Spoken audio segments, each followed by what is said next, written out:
I know, really. I came to the VA in 2006. I assume so, yes. And now we're working with the White House Innovation. It's like, it's such an encouraging thing to do. I know the name, I do know him, but no, he's not one of ours. But I do know him. It just happened last week. Oh, really? Yeah, they were kind of started. Just to, and then we've got, we're all these across, so that they're working. Usually I come up with the questions, so it's interesting. Many of our questions from the audience are using this time. They've all submitted questions, so. And on live streaming, so. They're always great. Good, good. Good, it's like, this one is data science, the other More is. people here, so. With live streaming, you have to start right on time. Yeah. So we're, you're at, I'm the new executive officer. you are, you're at, Yes. Yeah. USDS has, well, we have like a townhouse in Los Angeles. that's what I remember. Yeah. Thank you. Yeah. So I go back and forth between the resident and part-time. Yeah. And I go to. And you work with the presidential innovation? I don't actually. Yeah. We You guys are very similar. Yeah, our model's a little different. We always send them like 5 people at the same time instead of like the PIP program often sends 1 to 2 people. And we're like, no, we're we work together to like be able to kind of some of the bigger systems. But I think the overall mission. The mission is like identical. Yeah. I know, so I'm surprised we don't have a program. Well, I was gonna ask ours. They should for the camaraderie.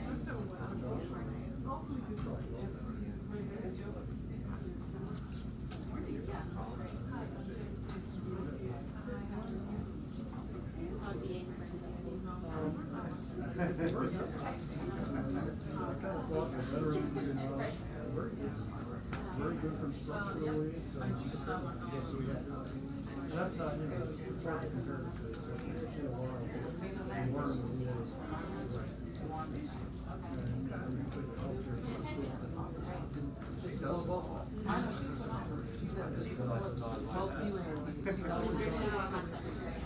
well, we do, so I'm in that, so we still make part of it. So we have $310,000,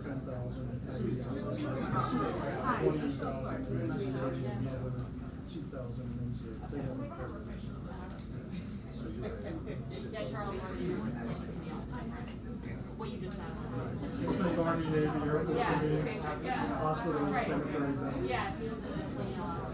And each of them kind of does they're very much independent of their budgets and their stuff. And then you have the smaller companies, and how you do that priorities in the hospital and cemetery. It's just like being totally so that's very good. Are you in charge? I'm only in charge of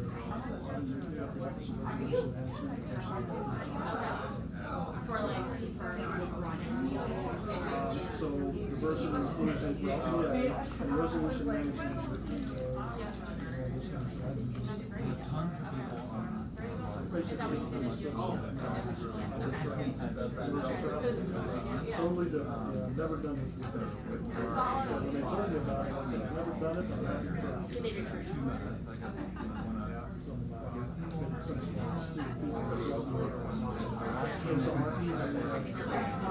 This is one of our presidential managers. She's not graduated.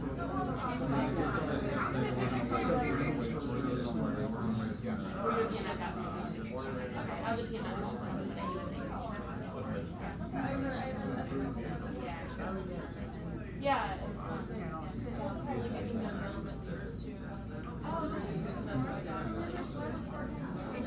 Oh, yes. Yeah.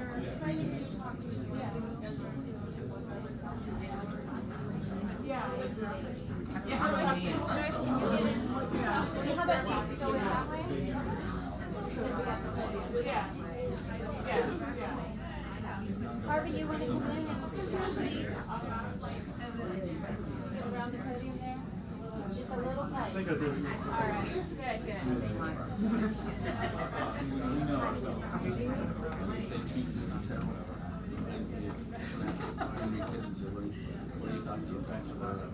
Follow the Habsburg Empire. All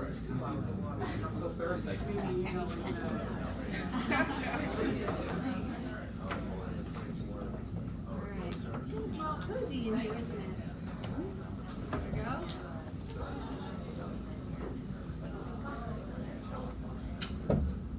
So we're going to get started in a few minutes. We have had some red line difficulties, challenges. What a shock with our retro system. So we're going to wait just a few more minutes. So those people who are on the live stream, we will be starting in just a few minutes.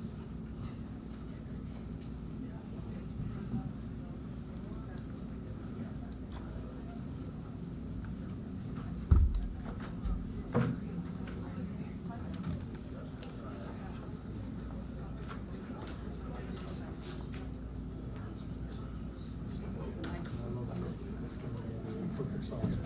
That's right. Didn't really read this, but They did, they're easy to carry. and those all in one place. And they come ready. So we're gonna have somebody in the back giving us some time cues, holding up cards. So we'll have 5 in the morning and 11 at night.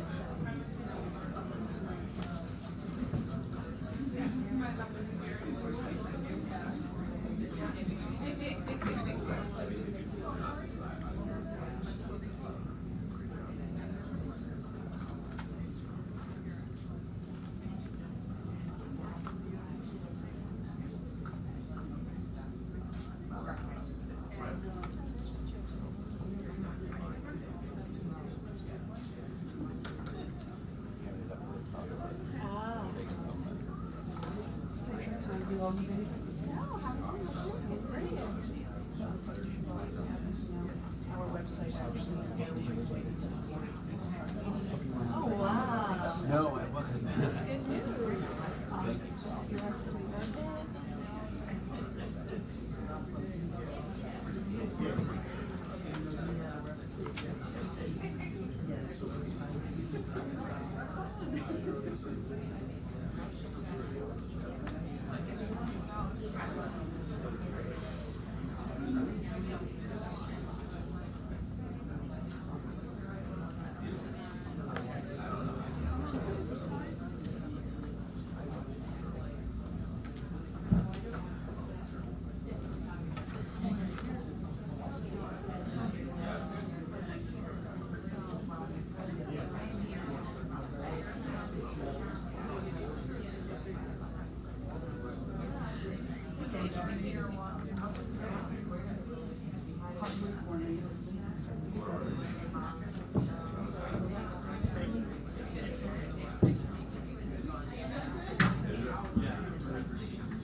It's so easy to forget something. I know, it's like so many times after I finish a presentation, I just have to talk about that.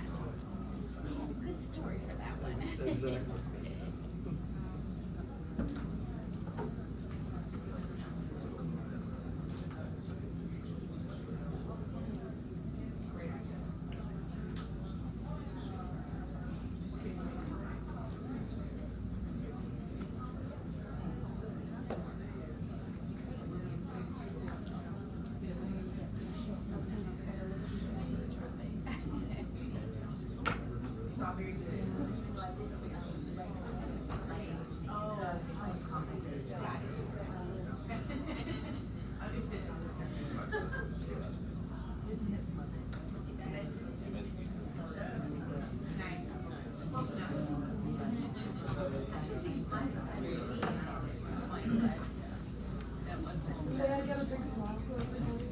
or at the very least, look like you're okay.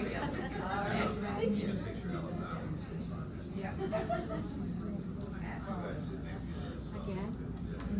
I'm gonna do this I too, give so, ideas. I'm you know, inspirational. you know, We're doing autographs in we're a gonna- minute. We're gonna be tweeting, so, you know, it's.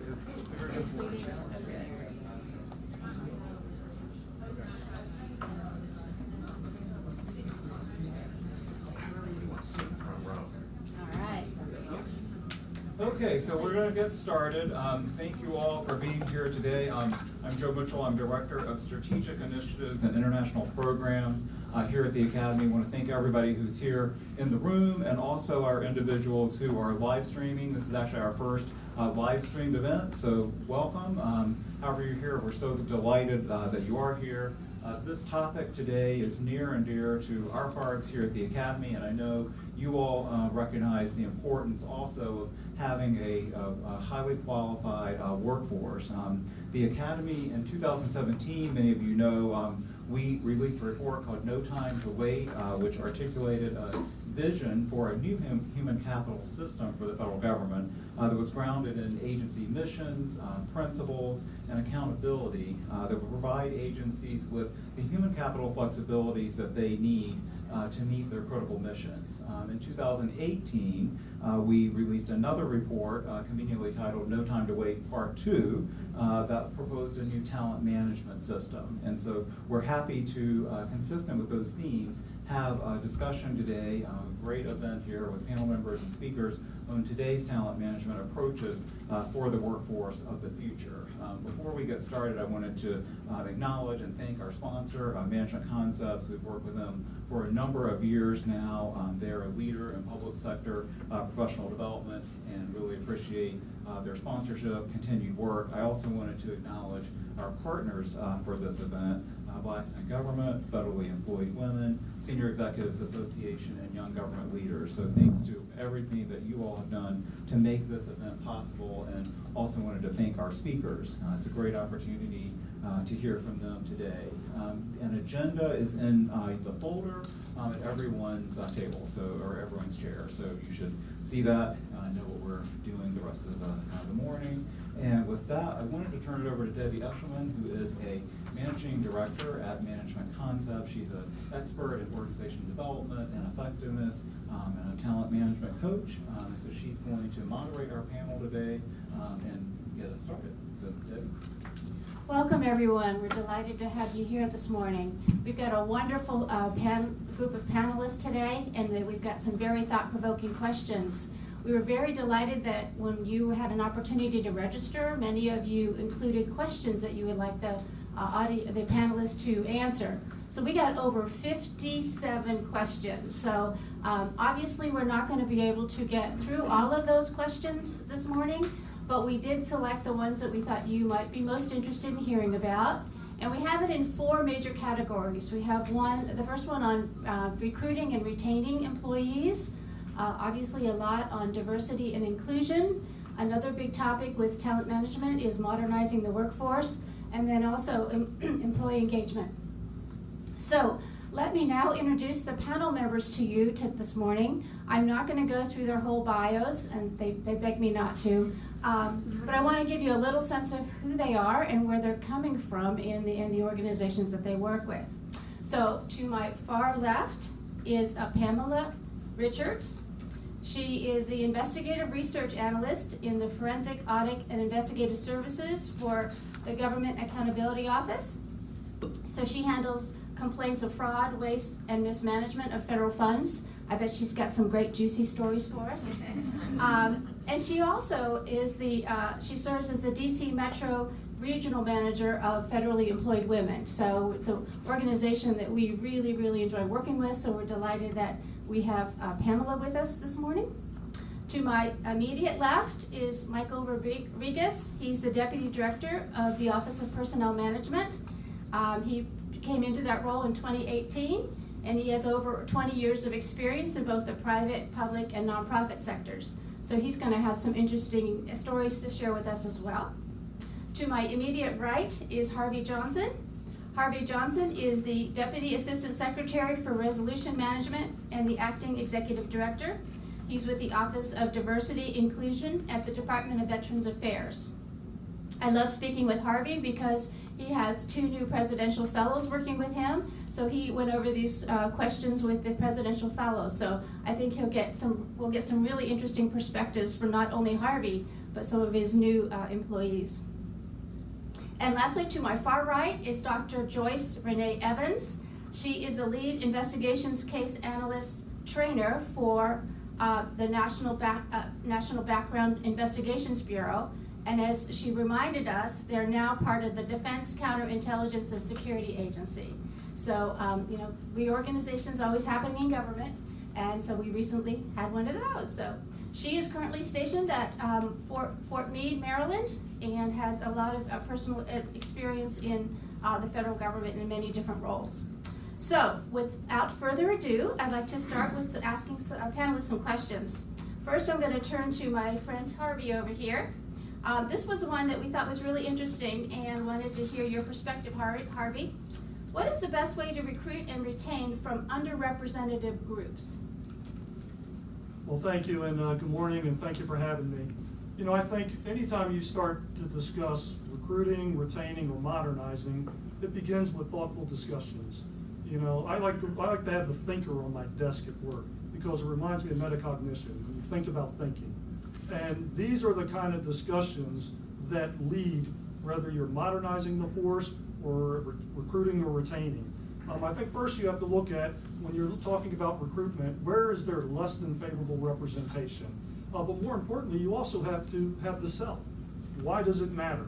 I think intellectually, people will tell me diversity matters, inclusion matters, but we don't always practice it. And all you have to do is look at the empirical data.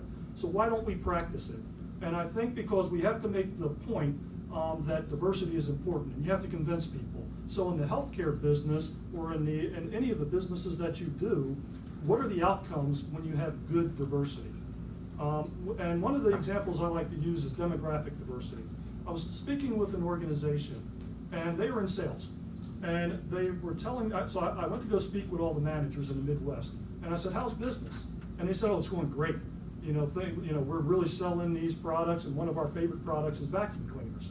And they're selling like hotcakes, except for in one area, except in Puerto Rico.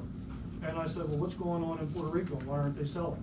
And they said, we don't know. We just can't figure it out. At least they couldn't at the time. So we started having a discussion, and was there anybody indigenous to that area that could represent and speak on that area and with the local demographics? And at the time, they had not had someone there. But of course, once they corrected that, guess what they found out? They didn't need vacuum cleaners. You know what they needed? Generators. Now, businesses understand that. That's demographic diversity. When you can humanize and understand that local population, diversity for me is when you represent those communities you serve. And that way you can get into those communities and understand the needs of those communities. So I think when you start talking about recruiting and retaining, it's really about humanizing yourself to that local environment. Pam, do you want to add to that one as well? Good morning, everyone. Thank you again for the opportunity to be here. One of the best ways to recruit and retain from the underrepresented groups is also to look into the community and also go to the particular colleges that represent that group. Within the Government Accountability Office, in our recruitment efforts, our Comptroller General has started going to the different colleges, HBCUs in the surrounding areas from our outline offices to talk about what the Government Accountability offers. A lot of times people they see the name of an organization and they're not quite sure, does my degree work at the Government Accountability Office? What do analysts do? What does auditing do? He started going around to the HBCUs and the colleges and places that we are lacking in terms of personnel, and started talking in those groups. And also we go out to various community activities and set up booths to talk about the Government Accountability Office, talk about what our mission and vision is, and also making sure they understand the incentives that are available there at our organization, a good work-life balance, talk about telework, kind of to share with them what is important to that underrepresented group. Great, thank you. So this is a question that I think a lot of people who aren't currently in the federal government will want to hear more about. What would you recommend to those who do not have prior federal experience, who are qualified for the jobs listed on USA Jobs, but are never selected to be referred for an interview. Is there a better way to get recognized for non-federal work experience? Joyce, what do you think? Good morning, everyone. I'll speak softly. Good morning. So my experience has been both with people that I know in my community as well as people from different colleges. If you have a good resume, you have to utilize volunteer experience, internship experiences, and then you have to incorporate that into your resume. So what usually happens is people don't put enough into their resume to even get them qualified, or they'll go out and pay somebody to do a resume, and when they bring it back to us, we look at it again. And so we have helped a lot of people inside and outside of the government. We've had student internships as well as contractors that have worked for an agency, but when it came time to apply for the job, they didn't even qualify. So we took it upon ourselves at Fort Meade, my training staff and I, we go beyond the call of duty. So we help the contractors, we'll help anybody else that asks us to look at the resume. Just this past year, we took 6 people from within our division, did their resumes, did mock interviews for those people who didn't normally qualify, and 4 of them were just hired. So we have a proven track record of what we're doing, and then we also give out surveys to see how your experience was with us, so that'll better help us with the next group that comes in too. Okay, Pam, what are your thoughts about that one?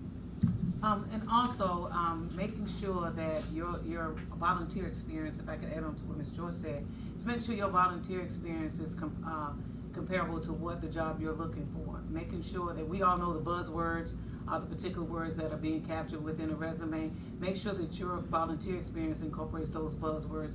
Oftentimes that when we volunteer, we just put it as is, or not understanding that this work that you do is very important as far as volunteer work, and transferring it over to your work experience or sharing that work experience. They oftentimes leave that off their resume.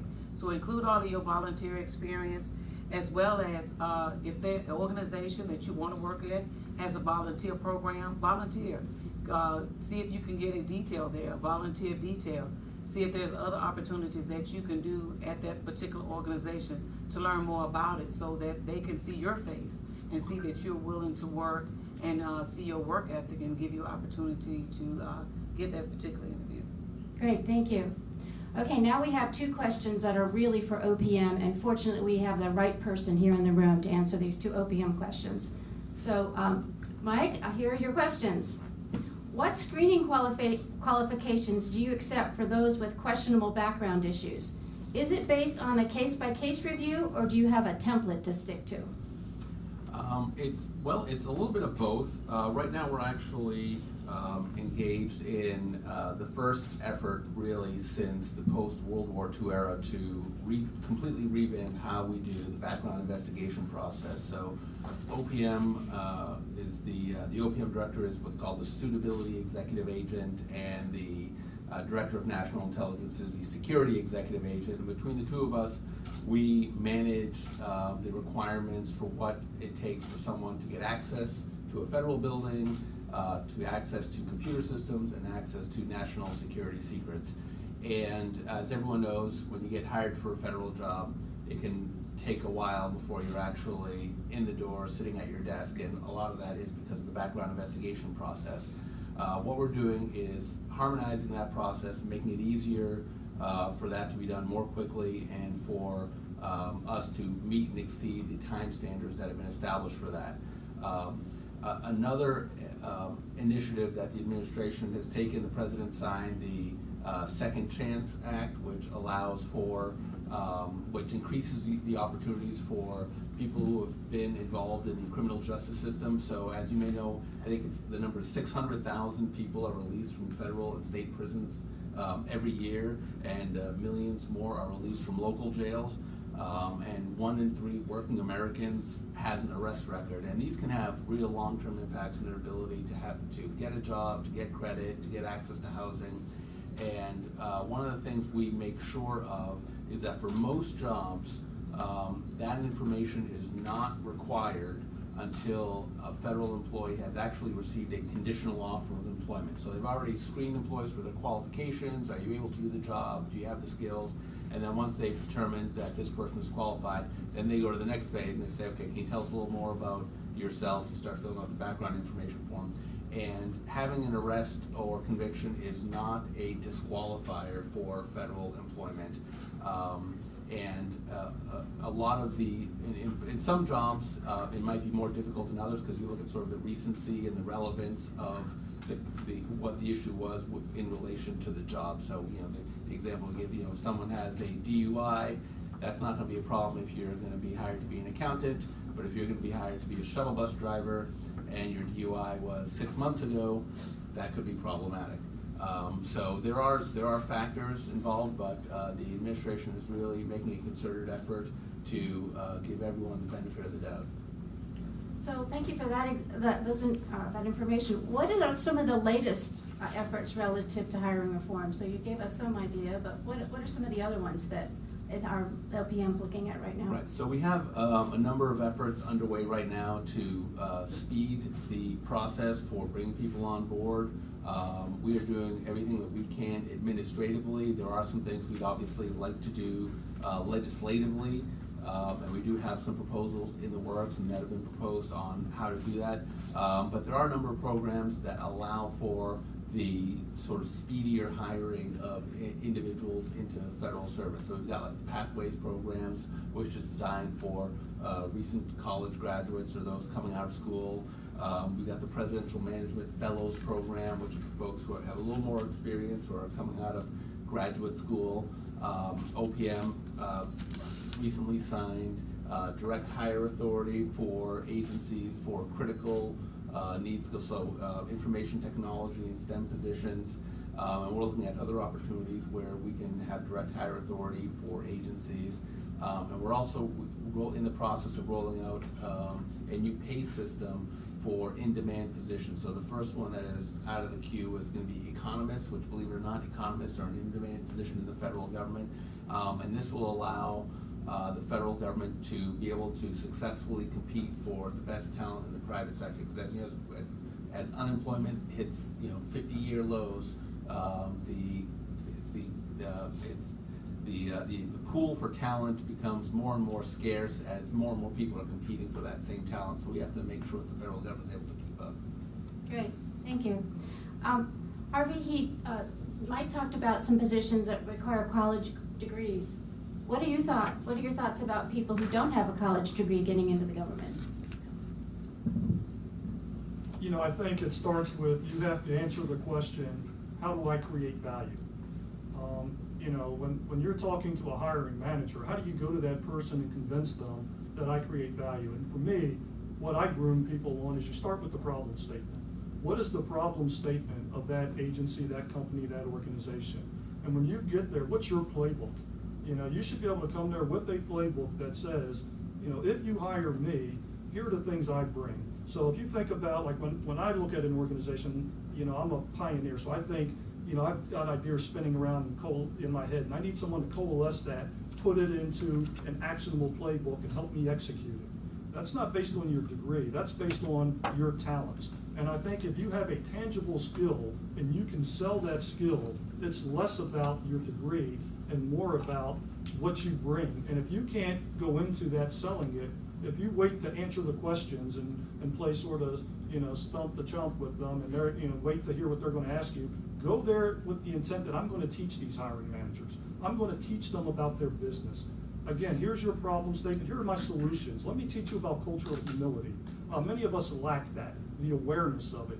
When it comes to understanding different, ethnicities, genders, race groups. Let me teach you about gamification when I was in the travel business. Let me teach you about, and I use the Harvard Business Review. I refer a lot of my folks that I groom and mentor to the Harvard Business Review. What is industry doing? I constantly compare us to industry. How are we relevant to that? So when you go there, don't concentrate on the fact that I don't have a degree.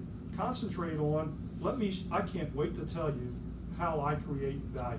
and here's my work ethic, and have that playbook. I call it a placemat. I keep a placemat for anybody that works with me, and they know what I'm talking about, where I can go over the mission of that company, the vision of that company, here are the vertical priorities of that company, you know, here's the problem statement, here are solutions that I would propose, here's what industry's doing. So again, for me, it's about, you know, if you're a skilled data person, if you're a skilled organizer, if you're a skilled whatever it is, HR person, come there with something you've done. And some of you are going to follow me. How do you bring business acumen? How do you bring leading change? And you see where I'm going with the executive core qualifications. How do you build coalitions and advance partnerships? When it comes to leading, even if you've never led anybody, how do you influence your peers? And it's how you sell yourself again that matters. Great. Joyce, what do you think about getting people without college degrees in the workforce? Well, to piggyback on what Harvey was saying, one of the things you have to do is research that company that you're going for, or that you're going to be interviewed at. Oftentimes, people will come for an interview and they don't know anything about what their agency is doing. So you need to research the agency. You also need to go back and look at what the job announcement was so that you can speak intelligently about that agency. And then you have to have strong interview skills. One of the things that people do, they may have a good resume, but when they sit in front of a person, they can't tell you anything about the agency, they can't tell you anything about anything about the position that they have actually applied for. And that's a real turnoff when, you know, a manager or HR department takes the time to set up an interview for you and then you don't know anything about it. That's really, they really look down upon it.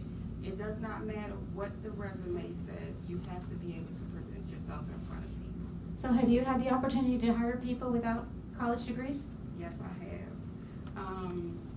I have hired both a younger generation of people as well as older generations of people, and each bring a different skill set to the interview. And some of them are able to explain themselves to make you understand what it is they have to offer. Sometimes if you can feel that the person has a lot to offer and you start digging a little bit, asking different questions to give them the opportunity. And I can say to this date, I've never made a mistake about anybody I've hired. And I've been working for the government for 35 years now. And so I think we do a good justice to the population of students that don't have, I'm sorry, not students, but personnel that don't have college degrees. A lot of managers don't even have college degrees. So, you know, we welcome other people that don't have college degrees also. And Pam, what about GAO? What's been your experience with hiring people without college degrees? Prior to GAO, it's very important that when applicants are going for the interview, that they ensure that they're able to answer that question, that selling question about why do you think you're the best person for their job. Oftentimes they're not able to answer that question, or tell me about yourself.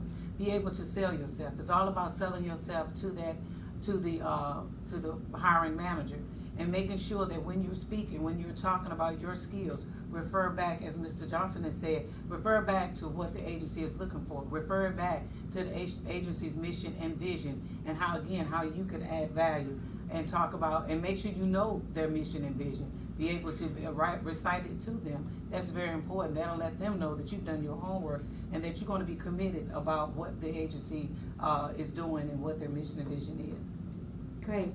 So we've talked a lot about getting into the federal workforce. Now let's move to being in the federal workforce and the whole topic of diversity, inclusion, and equity.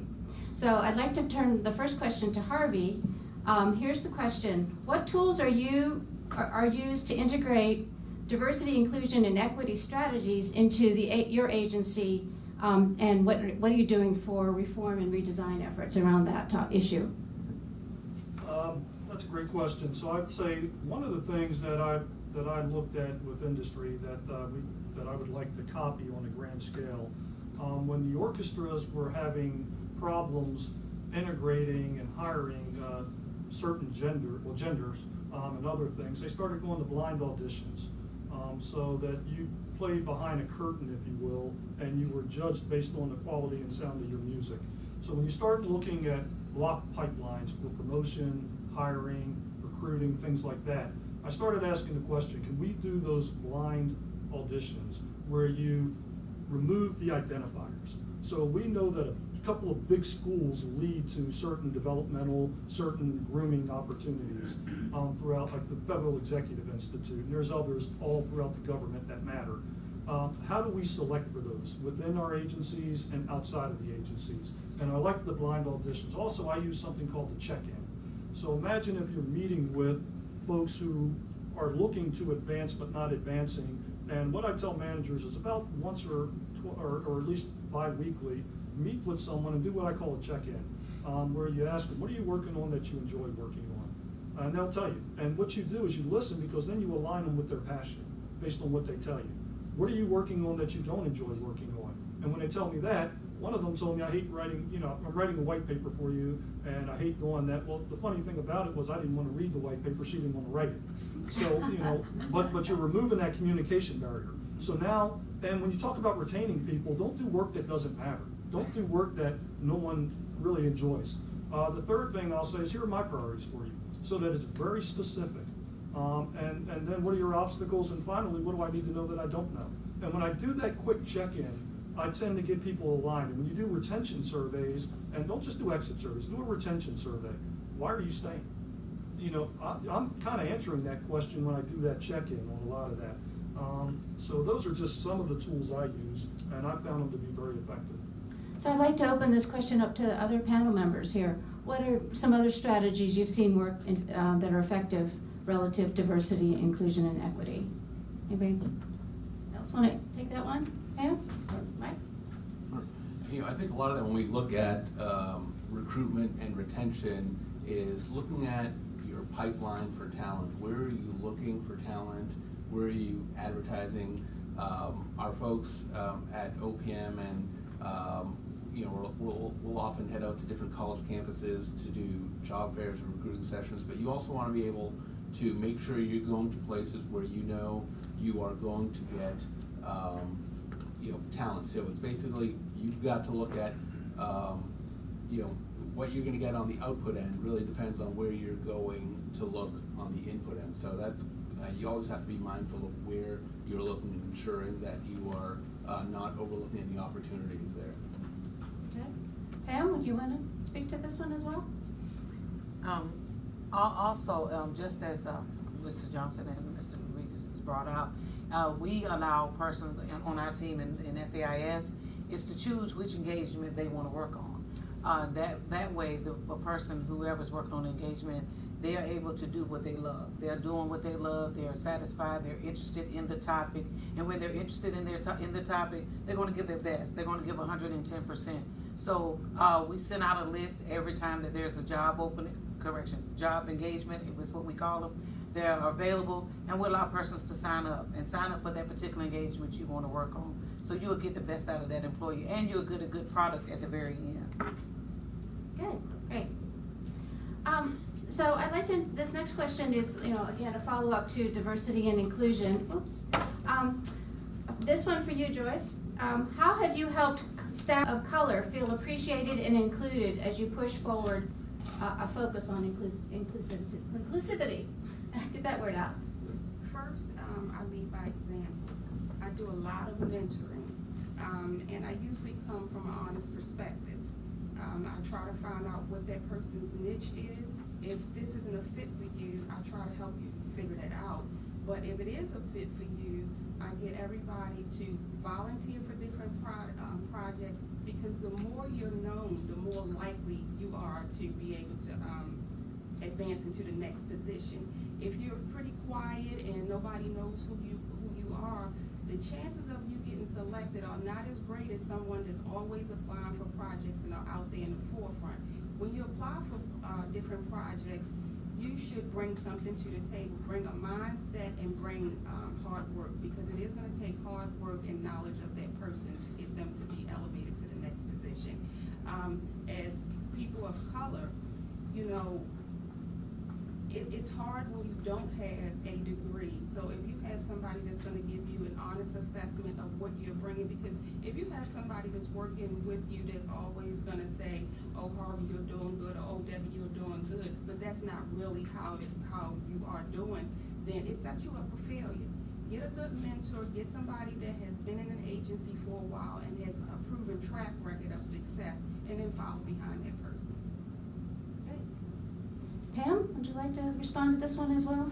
I concur with Joyce in reference to getting a good mentor, recommending to them to get a good mentor, get a good sponsor. I also will coach and mentor them as well, and find out, you know, what's going on with them. Why do they feel unappreciated? And find ways to ensure that they join particular organizations, particular groups within the organization, i.e. Blacks in Government, federally employed women, and then capitalize on their skills within that within the affinity group, and give them a leadership role in the affinity group, and make sure that they inform their boss of them working in the affinity group and what they're doing, and going back and sharing with their boss the different activities, different projects that they've worked on, and presenting what they've done, so they ensure that the boss knows that, okay, this person is doing X, Y, and Z, because oftentimes you may not lead on your job, but you can lead in an infinity group. You can have a leadership role in an infinity group. So ensuring that they share that with their boss and letting them know, and the boss can see that, okay, this person's doing a great job here. Maybe I can add on and give them some other duties to do. So I think the term infinity group might be new to some people. Could you explain a little bit more what an infinity group is? The affinity groups are groups that represent a particular group of people, or such as the Hispanic Liaison Group, Blacks in Government, federally employed women. We have 40 and older group. It just represents a particular group of people, at a particular group of employees at an agency. Okay. So we've been talking about diversity and inclusion pretty much around, more race or ethnic background. Now I'd like to go to another issue, is around age. And we keep hearing a lot about age discrimination in the workplace. And I'm sure the federal government is not alone in that one, because we hear a lot about it in the private sector, but I'm sure it happens in the federal sector as well. So here's a question for you, Harvey, since you've got your innovation experts with you now at VA. Why aren't older workers considered for innovation teams? So let me state up front that I believe they are being selected and will continue to be selected, but I think it's also based on the person. There's an old saying, if you're the smartest person in the room, it's time to get out of there because you need to learn something new. If I'm an older worker and I come in and I see my younger workers discussing Zing, Bark, Meetup, Link, Facebook, and I come in there with the, hey, I still take the pen and paper out and do this. I just don't understand that stuff. Well, if that's my attitude, I should not expect to be selected for pioneering groups. But if I'm an older worker, and I'll put myself in that category because I qualify for age discrimination because I'm over 40, right? So if way over 40. You don't look at Harvey. More than a decade ago, but one of the areas that I know I had to refresh myself in was artificial intelligence. I give presentations all the time, but one of the scariest ones I had to prepare for was enterprise data world. I literally did not want to go, but my staff signed me up. My data scientists signed me up. I didn't want to go because I thought, I am not a data scientist. I see what these folks are doing. That is not me. And they told me, you're right, you're not a data scientist, but tell them why you love data scientists. Tell them why you use data scientists. And I thought about that and said, yeah, I guess I can do that. But it required learning. So all of a sudden, I had to learn about natural language processing. I had to learn about machine learning. And I had to learn how we use artificial intelligence to look at our surveys. And there are 9 questions on that survey that, based on how you answer it, you're probably propense to file an EEO complaint.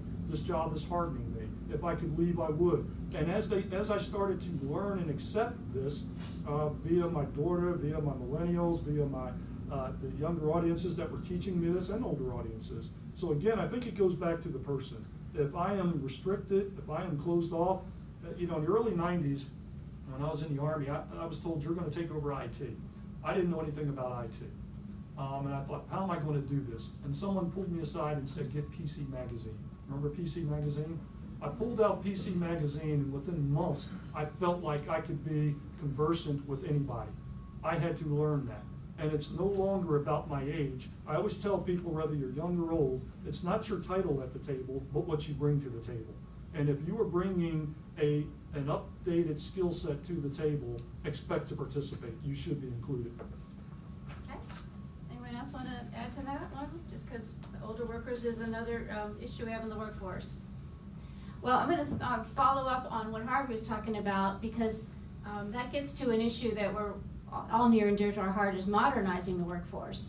I mean, he's used terms here with IT that we now use every day that, 10 years ago didn't exist. So we've a lot of conversation now about modernizing the workforce. So Michael, what do you think are the best practices for the federal government relative to modernizing the workforce? Where are we with that right now? All right, well, thanks, Debbie. Well, the President's management agenda calls for 3 pillars of modernizing how the federal government does business. The first one is information technology modernization. The second one is data transparency and accountability. And the third one is building a workforce for the 21st century. And even though the third one is really right in our wheelhouse at OPM, all 3 of those components a really important component of our people. You can't do any of those without people. And as we have a cohort of federal employees that are nearing retirement age, we need to really look at what are the things we can do in terms of modernizing how we do work. You know, a recent study I think showed that 60% of jobs in the federal government are eligible, or basically about 30% of the work that those employees do can be automated. And that should not be cause for concern for federal employees, because what we need employees to be able to think about and start looking toward is climbing that career ladder within the federal government. As that cohort starts to retire from federal service, we need to retain the institutional knowledge that we have and have those other employees move up into those roles. And as we compete for talent in a world where we're at a 50-year low in unemployment, it's harder and more expensive to recruit that talent. So we need to look at ways, how can we automate a lot of the work that we're doing? And when we talk about automation, I mean, a lot of it is basically, if you ever used Microsoft Excel and used the macro, we talk about robotic process automation. There are no robots involved in that. It's basically a software which basically does repetitive work based on rules. So if you've ever worked in an office where you get a fax in or a document that then you take and you type into another computer system, which every office I've ever worked in has been one of those offices. How do you robotic process automation is one of the ways you can really automate that process, which frees up, if you're looking at 30% of your work doing that, and you got a workforce of 100 people in your department, you've basically done the equivalent of hire 30 new people if you've removed that amount of work and automated it, and that frees up folks to do higher level work. What about the VA? What are you all thinking about relative to modernizing the workforce, Harvey? You know, there's a saying, it's not necessary to change, survival is not mandatory. You know, and that really resonated with me. W. Edwards Deming said it. And when you start to think of companies that have gone out of business, you think of the Circuit Cities, the Enrons, the Blockbusters, and I started looking, and for me it creates a sense of urgency. So you have to create a sense of urgency that if we are not focused on the internal, the external drivers for change, what makes us any different from any company that's ever gone out of business? So I think for me it starts with, when you talk about modernizing, I look at what's driving change in our business. So if you look at sexual harassment, there's been a tectonic shift on what the society is willing to accept now. And if you're not responding to that, if you're not getting that word out, if you're not training on that, shame on you. And you start to look at what else is driving change. I mentioned artificial intelligence. You have to have big thinkers on your staff. And one of the things, and I'm going to go back to the affinity like me bias. Years ago, I felt that if I put a Tiger team together, I wanted people just like me, right? Affinity like me. Now in business chemistry, and I won't get into that here today, but in business chemistry, I'm considered a pioneer, and I wanted all pioneers in the shop. But the problem is, if I get all people like that in the shop, we're gonna think of great ideas, but nobody's gonna do anything. So I need drivers around me, people that can go out and get it done once we come up with those ideas. I need integrators around me that say, hey, don't forget about these people. You know, what about this group? And finally, I need guardians around me. And this took me a while to understand and appreciate. These are the people that tell me, hey, the law says, you know, your budget says, and they're very methodical in their process. My budget people, my contract people. And now I put together an eclectic team using all of those, because in order to modernize what we do, we have to be inclusive of all people. And a great example, and I would ask you to Google it or YouTube it, but I watched a video by IDEO, I think it's IDEO, with Nightline. And they took a simple project and they revamped, re-engineered a shopping cart from a supermarket. And it was the neatest thing in how they did that. They didn't have engineers in the room. They had one engineer. They had an ocean, somebody that did biology, teacher. They had all this real eclectic group, and they all contributed to an idea. And when that project they had a project leader that they select. When that project was done, they went to a new leader. Imagine if we operated that way. That here's the project, here's a very eclectic group, and when that project's done, it's on to the next. That way, everybody is included, and that way you're getting ideas from everyone. Gender diversity facilitates conversational turn taking. Again, if I have all Harvey Johnsons in a room, we're going to think about a problem one way. But the moment I introduce a Joyce, a Pam, or a Debbie, I start to look at that problem differently, because they're going to look at it differently from me. And I have to appreciate the differences that we bring to the table, because that's what makes us uniquely powerful. Great. So oftentimes when we use the word modernizing, we always equate that to training. So what training do we need to have to be able to modernize the workforce as it regards to skills? So what are the thoughts, panel, about what's the training needed for the future relative to modernizing? More with the continued efforts, as he spoke about, with sexual harassment, more about sexual harassment training, as well as diversity, inclusion, and equity, ensuring that employees feel that they are valued, they are appreciated. Each and every employee has a seat at the table, that each person is feeling that they matter, ensuring that we talk about respecting each other, because we have a lot of people coming as far as not only just race, but as gender, as age, and to include everyone and ensure that we're respecting each other's values and viewpoints. Okay. So, what about you, Mike? What are your thoughts about training? Well, we think about training in the future. Building on the comments I made in my in the last question, the recent McKinsey study. One of the findings of it was that as we look toward the workforce of the future, skills such as data entry and data processing will be in less demand, and skills that require management and leadership and technological skills will be increasing.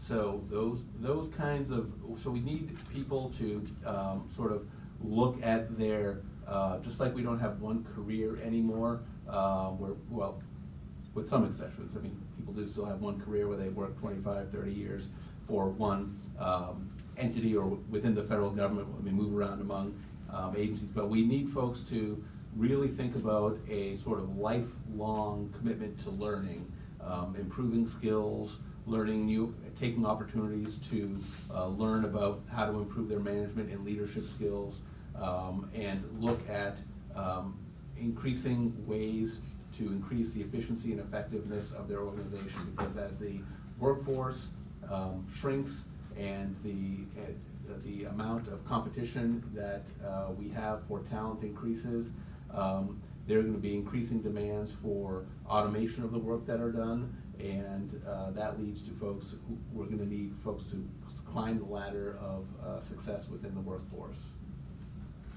Harvey, you've been involved in training a lot in the VA, so what are your thoughts relative to what's needed in the future? What's VA looking at? Well, I agree with everything that my colleagues said, but the other thing I'll add is, I had a member of my staff yesterday go to training, and she's in the audience, Sahar, and it was on storytelling. And I agree with that. You know, she sent me an email and raved about this storytelling class. When I train on sexual harassment, instead of bringing 50 slides, I'm going to bring a couple of real cases out of CyberFedge or something that's been published. And I'm going to ask, what did we learn? You know, when you start looking at emotional intelligence with empathy, compassion, with leaders providing a physical, psychologically safe environment, and when you break down those stories at every phase to say, could we have done this better? Where did we go wrong? So I go back to storytelling. You know, it starts when you're a child. You know, you hear stories. Those are the things you remember. My boss says all the time, the training I remember most are the stories. Because again, you humanize it, right? When you look at that case and I start, what could you have done different? That matters. That's what people walk away with, and they remember those things. Great. So I'm a big advocate of storytelling as well, so glad to hear it. But here's an issue, and you gave a great example of it working, but what we're hearing a lot from students that take courses at Management Concepts is that, you know, I took this great course, I learned all these new skills, and then I go back to the workforce or go back to my office, and my boss says, well, I'm glad you learned that, but we're going to do it the old way. You know, you've learned the new way, but that's not how we do it around here. We've got to keep with what we've been doing for 20 years. So obviously students get very frustrated with that. What are your thoughts about how do we change that environment so that when people come back from training, they get to really apply those new skills and ideas that they learned? Joyce, being in the training field, what are your thoughts? Well, I've only recently landed into the training field, and I currently oversee a training department. For me, training should always be engaging, and it has to be practical. Within our division at Fort Meade, we have a lot of millennials, so we have to listen to what they're saying. We can't take our perspective into everything. We have to listen to what they're saying because we get a disconnect. If we're talking one language and the millennials are talking something else, we get a disconnect and nothing happens. We often have training, and during our surveys, the millennials will say, well, I didn't get anything from this, or people keep talking about old war stories, that's what they call them. When people of my age that are close to retirement talk about things that happened in the past and how we are right now, well, they'll give us a different perspective, we'll listen to them, and we'll revamp their training so that it fits the needs and that everyone progresses in whatever operation that we're working on at that time. Okay. Other thoughts on this one? Because it's a big one in terms of, have you seen it work well where leaders have come back and embraced the training that their employees took and helped make some changes? I think it's important for people to realize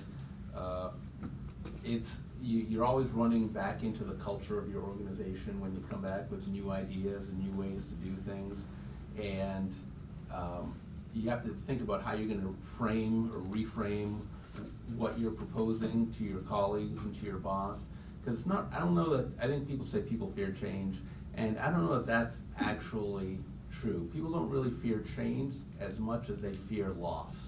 And you have to think about what is it that you are talking about changing that represents a loss to someone, either a loss in their autonomy, a loss in their authority, a loss in their position, and think about how to incorporate that, bring these folks in on the ground floor, talk to them about what you are proposing, how it represents a benefit for them. You know, someone once said people like change as long as it's 70% the same. So you got to figure out how I think it just requires further engagement and a little, you know, stepping back and thinking about all of the stakeholders involved and what their equities are to enhance your chances for success whenever you bring some change to the workforce. Okay. Pam, have your thoughts? You want to add to any of that? Because it's it's a big one. It's been covered, yes. All right. So it's already been touched on here, but I want to do a little deeper dive on the topic of automation. I know, Mike, you talked a little bit about it in terms of processes and change in automation, but how is it going to affect the people aspect? We get very focused on what the IT will do and how it'll help make us more effective and efficient. But when we have automation, it can be a little scary, and Harvey, you kind of touched on how IT can be scary for people. What are your thoughts about automation, what is the impact it's going to have on the workforce going forward? So again, it's coming, right? And I think it's a matter of removing the ambiguity around it. So, and Mike, I forget the number, but I was glad you said that there's a, automation can do, what'd you say, 30% or something like that? Yeah. You don't have to be scared of that. I mean, again, in 1980s, 1990s, I looked at the survey data, I did the analysis of it. Now machines can do it. It doesn't mean I'm replaced, because I'm taking artificial intelligence and adding human intelligence on top of it. So yes, the machine learning and NLP, natural language processing, we're still doing those things, but it doesn't have the human touch. That's where I come in. That's where my staff comes in. That's when we look at that stuff. So it's fearful when you don't understand it. It's less fearful when you understand that even though it can replace certain elements of what you do, it still requires that interaction. And I think for leaders, you listen to your IT folks and you figure out how that interaction between the two come together to mirror. And one of the things that we've done is, again, I bring those folks to the table. So you mentioned that we have Presidential Innovation Fellows. I've gone to the different contractors and looked at data scientists. And I start to ask those questions. What is it? How do we fit in? And then you start to, again, remove the ambiguity. When I first brought it in, there was a lot of fear. Hey, what are we doing? Why are we doing this? There's resistance. And I always say, going back to your last question about change, you have to be resilient when it comes to change. If you have an idea, by the time you implement it, it has to cross that valley of death where everyone tells you why you can't do it. It's more than 70% change. We don't have the budget. We tried it before, it didn't work. And when you continue to make the case and lead up through empirical data, I always say the data tells the narrative. When you can tell that narrative based on the data, it's your resilience that gets that idea across the finish line. Okay? Joyce, what are your thoughts?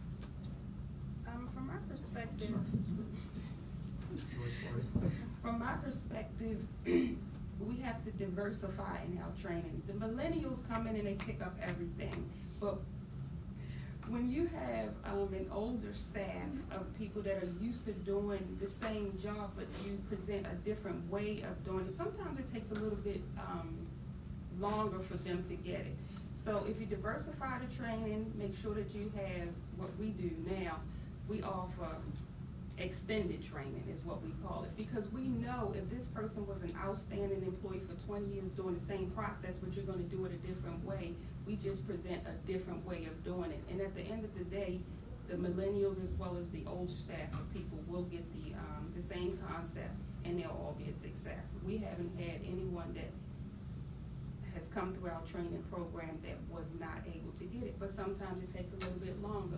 If you have a knack for people, you'll ensure that they'll get what they need to be successful.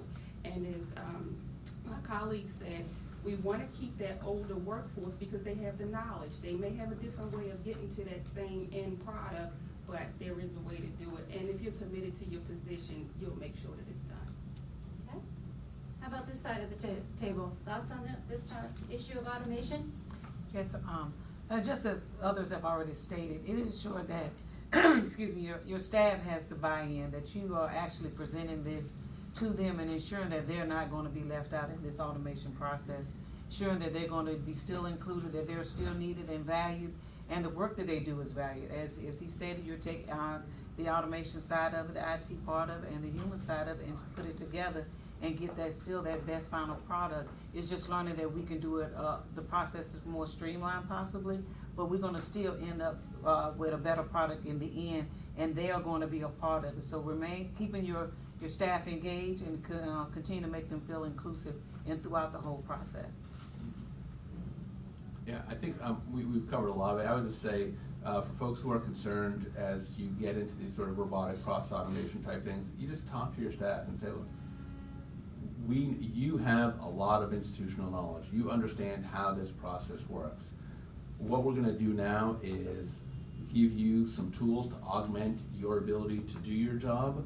And so now, instead of you constantly doing the repetitive sort of data entry, sort of checking the box to make sure everything's done accurately, A lot of that's gonna be automated, and you're gonna be the person now that reviews the things that sort of get kicked out. You're gonna be doing exception processing, so the robotic process automation is gonna handle all the ones that are clean and straight through processing, and you're gonna handle the ones that require some additional effort. And you're really the only person that can do that, because you know what's needed, and you know how to answer those questions and where to go to get the information that's required. So we're gonna move you up the value chain, and then while you're there, you might have a little more time on your hands to think about how else can we improve the process and increase the efficiency of what we're doing and better serve our customers.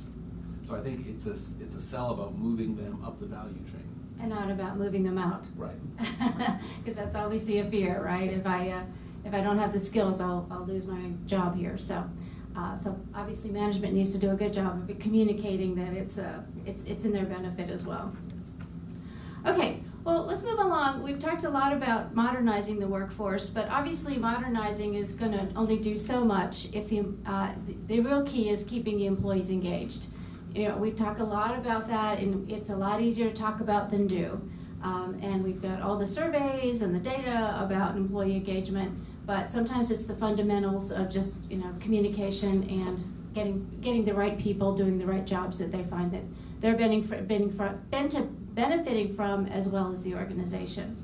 So I'd like to turn to our panel now, and you know, everybody's got an opinion about employee engagement. I'd like to hear theirs. So who'd like to start telling me, or answering this question? You know, how do you keep your employees engaged, and what do you think is important, especially in a federal workforce when you have so many restrictive challenges in terms of what you can do from a rewards perspective and other issues? Well, you know, our former acting director used to talk about this book, 1,001 Ways to Motivate Employees, and only one of those is pay. I think it's, you know, showing how much you care about the work that they're doing. You know, people don't care how much you know until they know how much you care. And one of the things I like to do at OPM is, you know, walk around the buildings, spend time talking to folks, visiting with different departments, and just having the opportunity to talk to employees one-on-one. And employees will feel free to stop me in the parking garage, in the hallway, and tell me about the issues that they're having, or why can't we do things this way or that way. And I'll take those back to senior leadership or agency management and try to anonymize the concerns so that the individual employee who's bringing it up doesn't, there aren't any concerns there. But just how, why are we doing things this way? And I think once employees know that you care about them, you want them to have a sort of happy and productive work experience, that word travels fast. And just being there, we do town halls pretty regularly too. We're up there, we just open up the floor and talk to folks. And people are not shy about sharing their concerns or asking questions.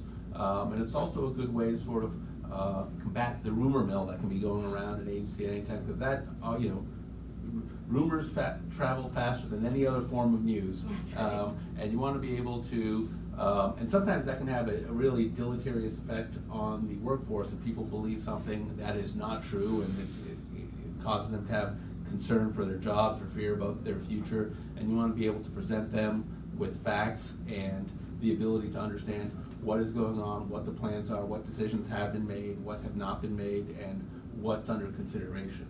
So I think listening to the workforce and making sure that they feel that they have been heard, and that their concerns have been, even if they haven't been acted upon, that they have been considered and weighed against alternatives, and that whatever the final outcome has been, that they know that whatever they had suggested, proposed, was carefully considered and thoughtfully included as part of the decision-making process.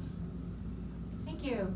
I'd like to hear from our other panel members. What do you do to keep your employees engaged? What have you found to be effective?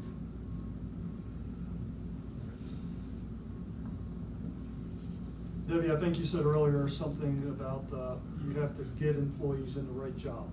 And I think that's critical. I read somewhere where the two best days in a person's life are the day they're born, the day they realize why they're born. And one of the questions I constantly ask, and it goes back to interviewing as well, why were you born? And if you can't answer that question, what that question's really about is, what is it that you are destined to do? It's the old saying that if I enjoy what I'm doing, what I'm doing, it's not work. And I think you have to be authentic to yourself. You know, if you're doing a job you just do not like, it's going to manifest in so many ways, and you will blame everybody for why it is a tough assignment. But if you're doing a job you love and you have that creative freedom to innovate, then you're going to flourish. So I think for me it starts with what were you designed to do? You know, if you're authentic with yourself, are you aligned with your passion? And I could talk more on that, but again, I think from what the panel has said, what you've already heard, it starts there for me. So let me just follow up on this one, because I think it's an important point. So I think you're absolutely right. If you're in the wrong job, you know, life is pretty miserable. As a leader in your organization, how have you helped people come to recognize that and maybe facilitate them moving or finding the right position for them? Because, you know, sometimes people need some external support for that. All right, there's a story about mediation. This is true story about mediation that I was involved in. And I'll call him Road Dog for this because he was a truck driver. He was the greatest truck driver there was. I mean, just a great truck driver. Enjoyed the open road, enjoyed wearing jeans, a t-shirt, listening to music, being out there. Everybody said, you're so good at it, you should be management. So Road Dog said, maybe I should. So he applied. Naturally, they accepted him because he's a great truck driver. So he became a manager. I'm telling you this story, and I know about it because I sat down in mediation. And as I sat down in mediation, I looked at Road Dog. You got the union, you've got the other manager that he's having a conflict with. And the first question I asked, Road Dog, when's the last time you were happy? You know what he said? When I was driving trucks. My next question, Road Dog, how come you're not still driving trucks? And guess what he's doing today? He went back to, he's no longer wearing a suit and tie. He's no longer sitting in an office because it wasn't worth it. He's driving trucks. He is aligned with your passion. Just because you're a good truck driver doesn't mean you should be the truck manager. Again, you do what you were designed to do. Joyce, do you have any stories you'd like to share? Not in particular, but I just would like to interject for employee engagement. We need to continue to encourage our employees. We also need to acknowledge whatever it is that they have to talk about. Sometimes we can't do anything about it, but just to have someone that can listen. And in all jobs, you don't have somebody that can listen. But if you have somebody that's really engaged with their employees, they will take the time and listen to them, listen to their concerns. Sometimes we can't do anything about it, but just to say thank you for the things that you guys do, and then to be able to listen to and see what we can implement based on the feedback. Because a lot of times you're right there on the forefront, and you may see things or know things that we just don't see. So by us listening to what you say and then taking action to whatever the things are that we can do, I think it'll keep them engaged. Yeah, I would agree. In my work with various organizations, clearly employees feeling like they're heard and actions taken where possible make people feel more engaged to continue to provide their opinions and be involved in the organization. We only have a few minutes left, so I just would like to close us out with if there's anybody that would like to have any final comments about just, you know, your thoughts about the workforce, where it's going in the future, what we all can be doing to make it a more productive workforce and a happy workforce, an engaged workforce that makes it a pleasure for everyone to enjoy their positions and their contributions. Just to piggyback off of the last question about employee engagement, is ensuring that you hear your employees. Our Comptroller General has town hall meetings. Our managing directors have town hall meetings, and the teams have town hall meetings. And ensuring that the employees are aware of what's going on, they're included in the process, and continue to create opportunities for promotion within within your organization. Our organization allows you to get promoted and work on different teams, which gives them a variety of skill sets of working with different groups of people, ensuring that they are valued in everything that they do. We have what is called core values management, and it starts at the top. Our management supports the core values, and it trickles down to the staff and ensuring that they know about the core values of the organization and making sure that, opportunities are provided for each and every group and no group feels that they're underrepresented at that agency. I would think one of the things where the federal government really has a competitive advantage in the workforce is the commitment to mission that employees and prospective employees have about coming to work in the federal government. And the Federal Employee Viewpoint Survey that we conduct every year, that OPM conducts, and ask federal employees their thoughts on a number of subjects. 96% of federal employees say they are willing to work extra in order to get the work done that their agency needs.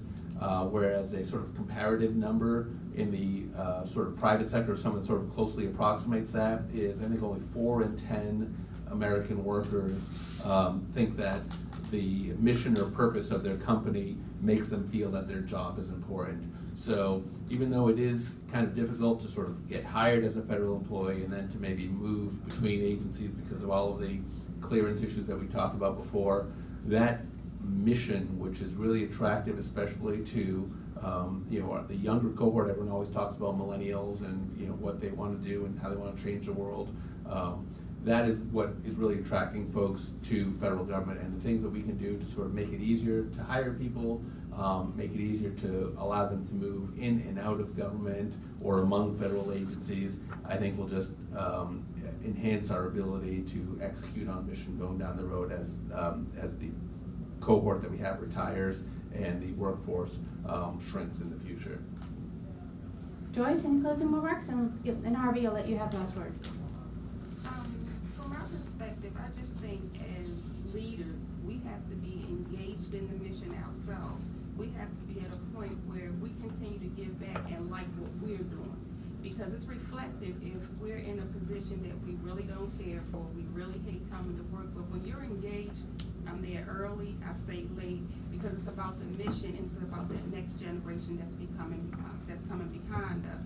I think as a manager, we should just always give back, promote from within, and also encourage our staff that we may have started, it could have been in the mailroom, but look at where we are now. And if we can do it, you guys can do it too.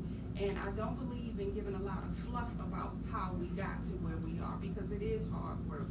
And you have to put yourself out there, let people see that you have the capabilities to excel in an agency. And if we can do it, you guys can do it too. Okay, I mentioned in my opening that we need sessions like this.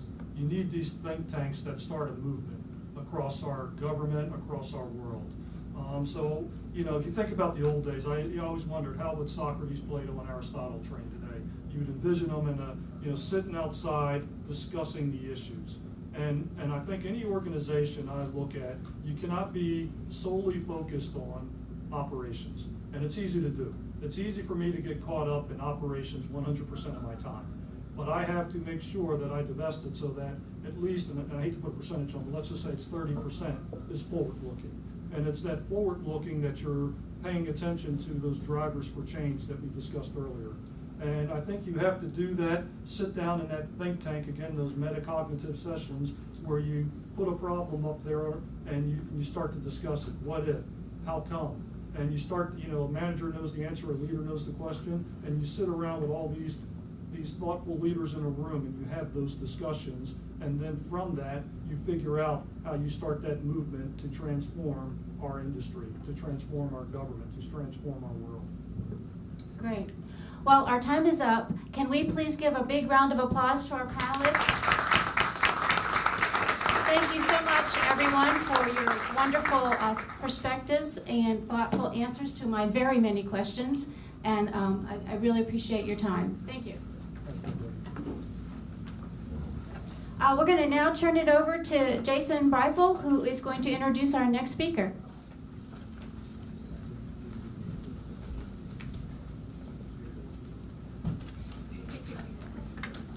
All right. Well, I'll just.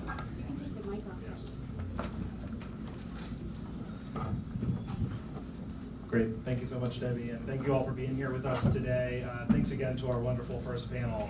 That was really great, and appreciate all of your time today. Who here is a hiring manager? Who here likes the cert lists that you get when you have applicants coming through the door? Okay, I see no hands in the room. You're the perfect audience for our next speaker. We've known that this is a long-standing challenge in the government, going back to MSPB and GAO reports in the 1980s. Finding the right talent, selecting who we bring into federal employment and who we pull through for jobs is one of the most critical decisions that a hiring manager, that the government can make. And unfortunately, we often take that truck driver and put them into a management job, and it doesn't always work, or it seldom works as well as we'd like it to. And so I'm really excited to introduce today Stephanie Grosser, bureaucracy hacker with the U.S. Digital Service in the Executive Office of the President, who's going to be talking about a new tool and guidance that USDS, the Office of Personnel Management, and agencies have worked together to create that is designed to bring subject matter experts, hiring managers, and HR together to collectively all do their role in helping agencies make the best decision possible when hiring employees. Stephanie's been with the USDS for about 5 years, has done stints at State Department, Small Business Administration, Department of Homeland Security, and OPM in her time there working on innovation projects. She came into the government as a Presidential Management Fellow, working at the US AID, and also spent time in OMB's eGov office, standing up the open data policy. So without further ado, I'd love to spend all of our time. We have about 30 minutes with Stephanie here, so I'd like to introduce her to you all, and thank you so much for being here with us today.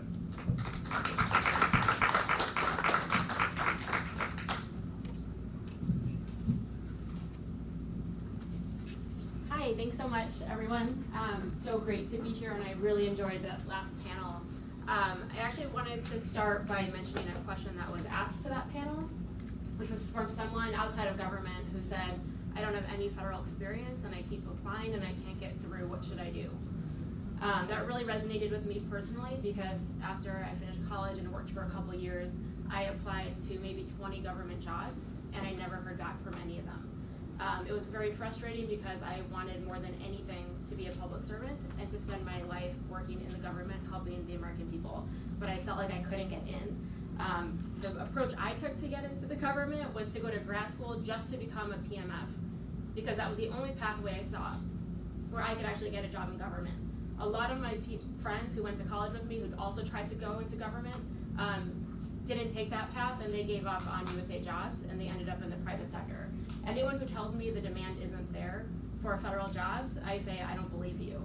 I know that people want to work in jobs that impact our country, and there is no job more impactful than work in the federal government. Any agency, their mission is amazing, and federal servants are incredible. The problem I saw was that people actually couldn't get in. And when I came into government, more than anything, I dreamt of being able to open that hood and look into what's happening to figure out why people aren't getting through. 10 years after I started in government, I was given the opportunity by the director of OPM to lead a team of US Digital Service experts to come into the OPM and to work together to figure out how we can improve federal hiring to make it more fair and open for the American people.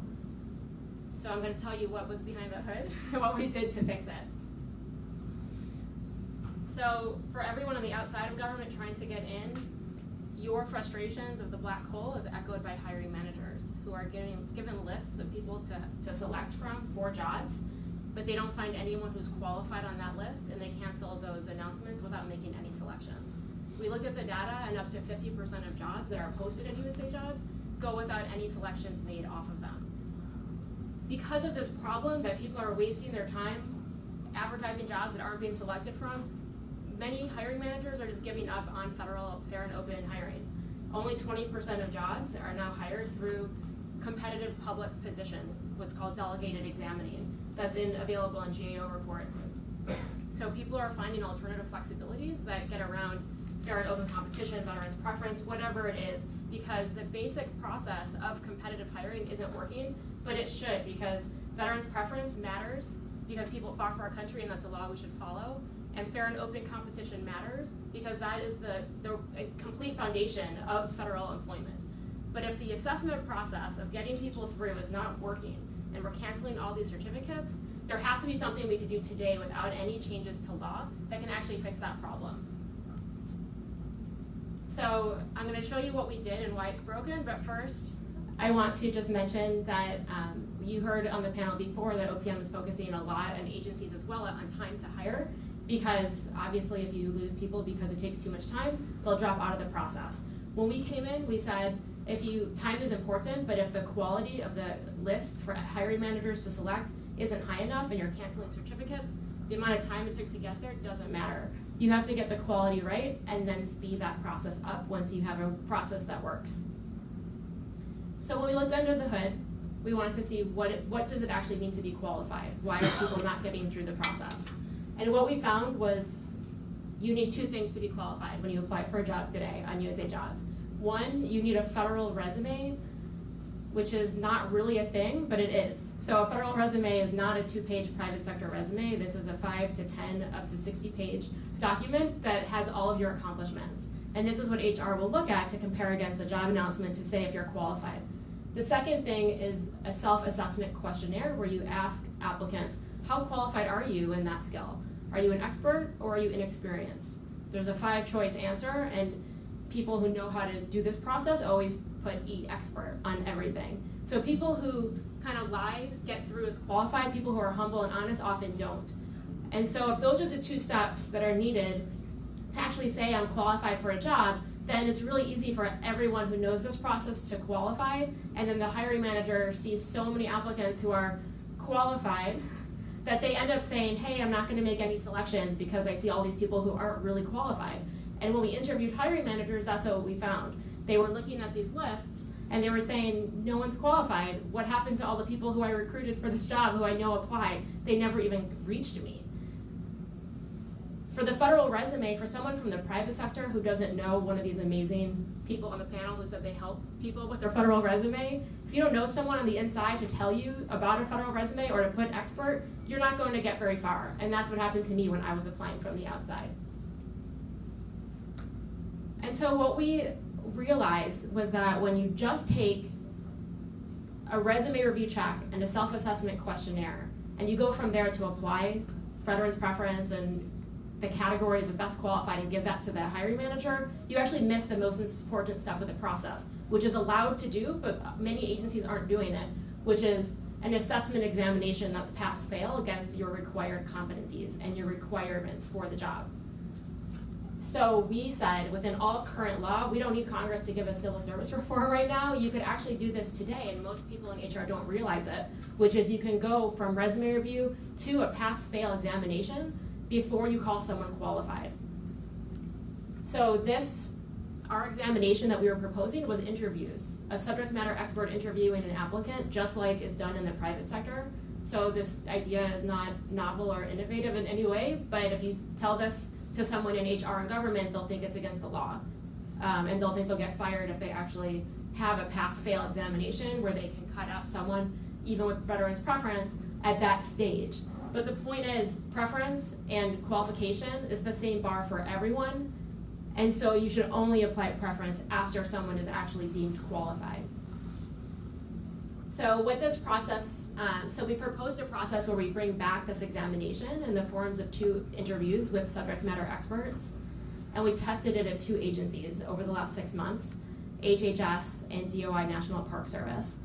They were both really excited because they were used to people applying, mostly everyone is deemed qualified, but no one is selected. You get stuck in that route, in that same behavior. And so we said, let's do something different. Let's actually bring subject matter experts to the table with HR at the beginning to set what their requirements truly are for this job. And then those subject matter experts will be the ones looking at the resumes, only 2 pages per resume to make it fair for the private sector and to reduce burden on the SME. So SMEs will actually review resumes against those competencies. Anyone who passes resume review does not mean you're qualified, does not mean you get preference. All it means is you get entry into an interview where you're actually pass-fail qualified. After you pass both interviews, at that point, you're called qualified and eligible for preference and category gradients. We said if you change that assessment process by actually assessing people through interviews, instead of asking them how qualified are you, we're going to interview you. Again, this sounds common sense, but it's not done today.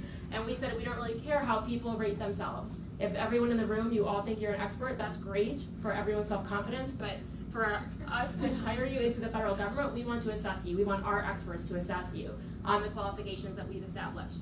And so we hypothesized that by changing that one variable, which is allowed in current regs and law, that we would have a certificate, which is a list of applicants given to the hiring manager who are truly qualified, and that they would make selections faster. And so these are the results of our 2 pilots. And at HHS, of the 165 applicants who applied, they did a lot of interviews. As you can see, this is a time-intensive process, but only 36 applicants were actually considered qualified at the end. So at that stage, we applied veterans preference. Veterans were selected before non-veterans. At DOI, 224 people applied, only 11% were found qualified. Again, we applied veterans preference only at the end. 4 veterans made it through the process. In both of these processes, federal employees made it through, contractors made it through, private sector applicants made it through, people under 30 made it through, women made it through, different racial groups made it through. There wasn't adverse impact to any group. And the most important criteria were, was the hiring manager happy with the certificates? Were there actually selections? Or was this going to be another hiring action that was closed with no selections? And so at HHS, they made 7 selections so far out of the 36. And at DOI, they said they only had 7 vacancies. They've already selected 13. This is unheard of for a certificate in the government to get 13 selections or 7 selections for a job announcement you put up there. The SMEs who participated, who had to spend 50 to 60 hours over 3 months, said it was a lot of time that they were doing in combination with their current job, but that they would all do it again because it meant bringing qualified people into the government. A lot of people in government think that hiring is HR's job and then they blame HR when it doesn't go well, but it's not. It's the SME's job, it's the hiring manager's job. If we don't all participate in this process and in interviews and in recruiting, we're not gonna be happy with the outcomes. And this is something HR has always said, OPM has always said. There's actually nothing new here. This is not a new authority. This is something that was always allowed, but agencies are often so strapped and people are always pointing fingers at each other, but this is such a complex problem that's been broken for so long.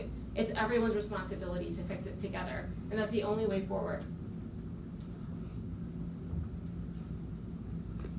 This is a quote I want to read from the DOI selecting official who said, "This is the best way to find and hire a qualified veteran. We can't wait to bring them on." So when we gave the lists, I mentioned we applied veterans preference at the end. The biggest beneficiary here, I just want to say, were the veterans, because typically qualified and non-qualified veterans make it through the process because everyone makes it through, but veterans preference laws make it so you select veterans first. And sometimes in current processes, the qualified veterans were getting lost among everyone else who was deemed qualified. In this process, only the qualified veterans made it through, just like the qualified non-veterans.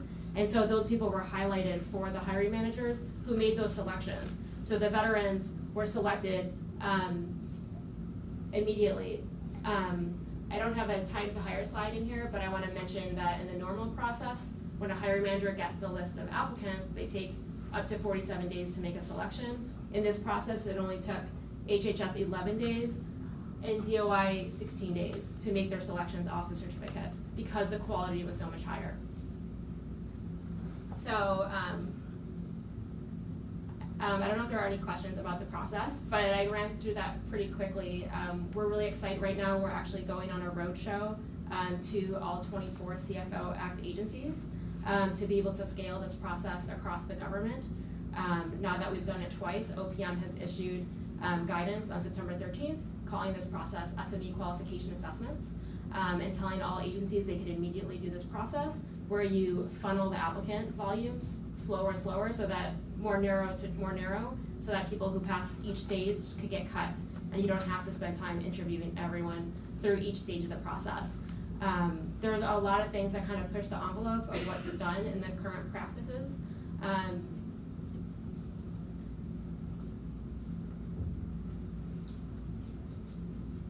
One thing I forgot to mention was the job announcement. We find that often today it's not truly an accurate representation of what the position is. And so in this process, we made sure that the SMEs helped inform what it said.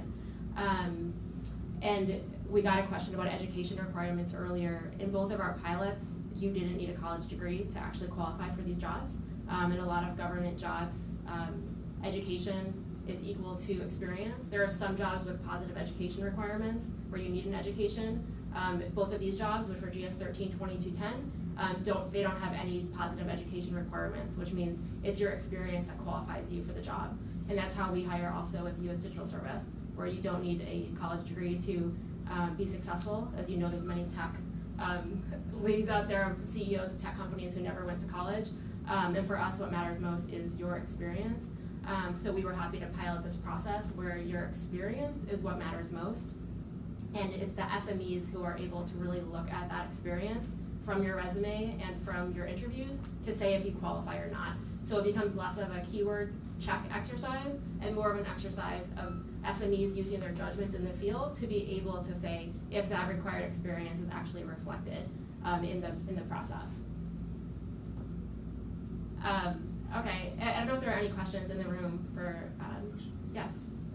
So I'm curious, in this funnel process, do you implement any simulation activities for applicants? So the question was, in this process, do we have any simulation activities in the process? I assume you mean like automation for like exams for the applicants? No, simulation means anything that is relative to the job that they're doing. Do you need to simulate that activity prior to hiring? Okay, so anything that the job requires, do we make them do? So yes, I should mention that in the job analysis workshop where we make everyone sit together for 2 days to talk about what's needed, what the job analysis process is talking about what's actually needed from the job, what you do day to day, and then that's how they develop the required competencies and proficiency levels for the job. On the second day of the workshop, they write structured interview questions that are based on each competency. And so if the SMEs say you need to have like IT practices to do an IT job, then they'll actually write 2 different interview questions around that competency where they have different scenarios where they ask them what would you do in this situation and how have you actually encountered that situation on the job. And so in the interviews later on, they're all structured interviews where every applicant is asked the same questions. One interview is breadth of knowledge, one is depth of knowledge. They're able to recreate situations where they ask the applicant to respond, and then they're able to, ahead of time, calibrate themselves for what a good answer looks like, so they're evaluating each applicant the same. We happen to do both pilots for a 2210 IT specialist position, but you could actually use this process for any specialist position throughout the government. Agencies are talking about using it for biologists, economists, and HR specialists, for example. So you could use this for anything. If you were using it for an engineer, you could actually include in your assessment strategy that you want them to take a coding test as well instead of one of the interviews or in addition to an interview. So the actual professionally developed assessments you use can change based on your assessment strategy. But what we're doing ahead of time is developing that strategy where we say there's a pass-fail test at the middle of the process before you're considered qualified. And then in the job announcement, we're telling applicants, hey, we're only going to look at the first 2 pages of your resume, and then here's the exam you're going to have to take that's pass-fail in order to qualify you. And we told people this in the job announcement, this process is different than what you're used to. So you may be used to not hearing back, but in this process, you're actually going to hear back within 3 weeks if you fail a resume review, and if you get an interview, within a month, you'll be scheduled for that first interview. So how do you train the hiring manager to mitigate the biases? At the end of it, you might have 2 or 3 resumes that they choose. So instead of having, like you said, people think like me, just taking out that bias, and how do you select the high performers? So the question was, how do you train the hiring manager to not be biased in the process? So the hiring manager is allowed to participate in job analysis, and then at the end, they get the certificate where they can choose the names of who to hire, but they're not allowed to be the subject matter experts because we don't want them to be biased towards people they know and want to select. And so the hiring manager helps choose up to 8 SMEs from throughout the agency who can serve as the people who set that bar and then evaluate against that bar in the process. We do train SMEs on bias. And so HR gave a training to the SMEs before resume review and before the interviews on prohibited personnel practices, on bias, on merit principles, and then they practiced doing resume reviews and they practiced doing interviews to calibrate themselves as SMEs. Our SME panels were also diverse, and so that really helped because when the SMEs were coming up with language to define the qualifications, sometimes, for example, the men in the room would say, let's use this word, and the women would stand up and say, no, women aren't going to apply if you use that word, so don't use that word. And the men were like, we had no idea, let's use a different word. But if you don't have diversity in the people making the qualifications for the position, then it's not going to be as diverse of a candidate pool getting through as you want it to be.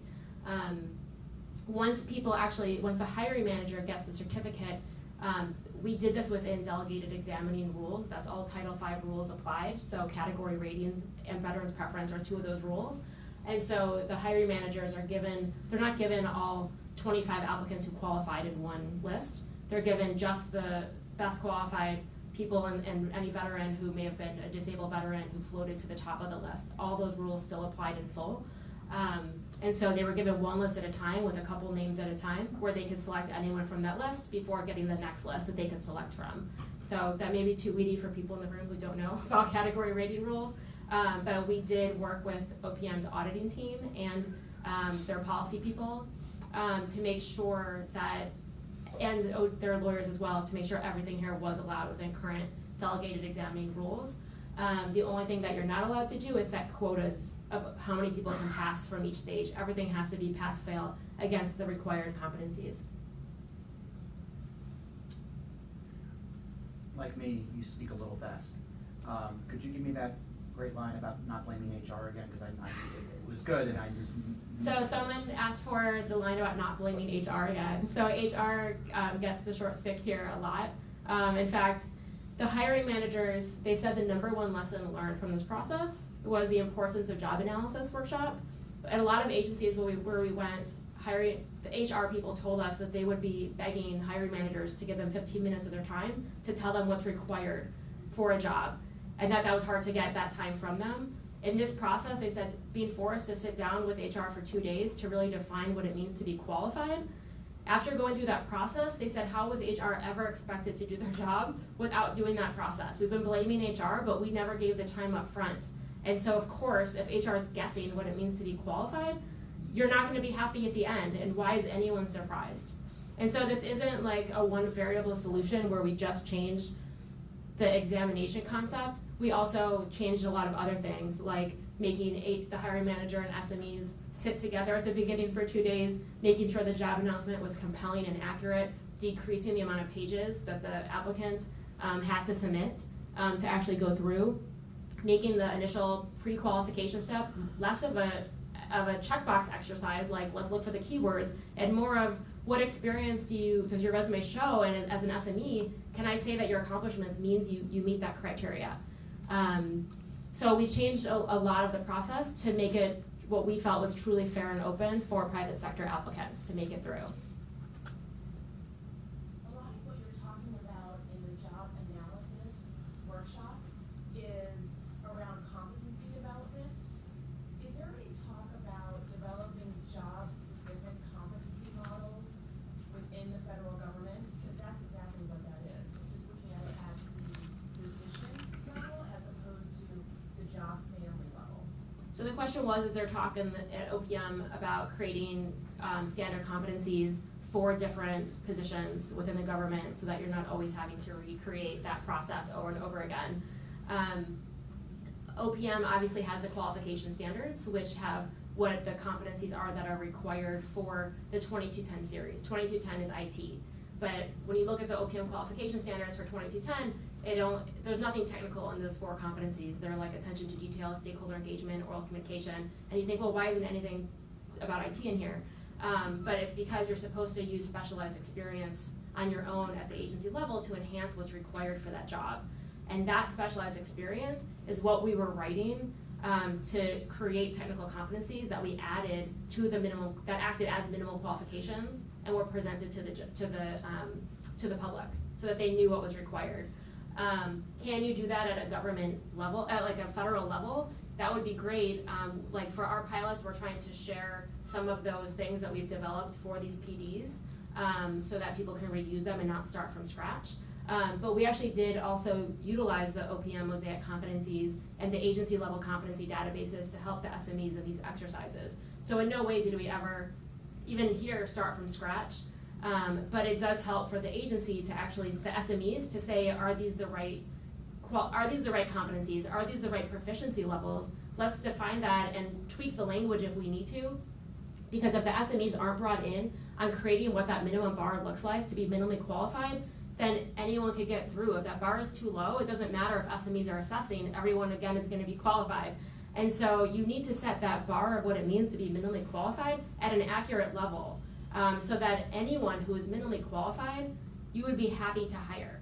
At the US Digital Service, we call people minimally qualified who get through this exact process, and we hire everyone who is minimally qualified. We don't even care who's best qualified. We don't even measure that because it doesn't matter. We set the minimal qualification bar for what you actually need to do the job, and then we'll hire you if you meet that bar. So to apply this process to delegated examining, we do separate people into best qualified and minimally qualified, but we do that because it's required by the law, not because we feel like it's critical to this process. Because if you set that bar correctly, you should be happy to hire the veteran first, even if they're minimally qualified and there's someone else who's best qualified. You just have to make sure that bar is set right. I have a question about the incentives for managers, HR, and hire officials. You said this takes a lot of time, and that's always a precious commodity. So how do you get folks to actually do this other than, you know, the intrinsic value of making the right hire is going to be good for the organization if it's not reflected in your performance plan or if it's not part of your job in your PD as it was written 30 years ago? You know, how do we deal with the incentives to get folks to do this and do so? So the question was, how do you get folks to do this process because it takes so much time? Where does the incentive come in? First of all, we're not mandating that agencies do this, and so if they don't want to spend the time, they don't need to.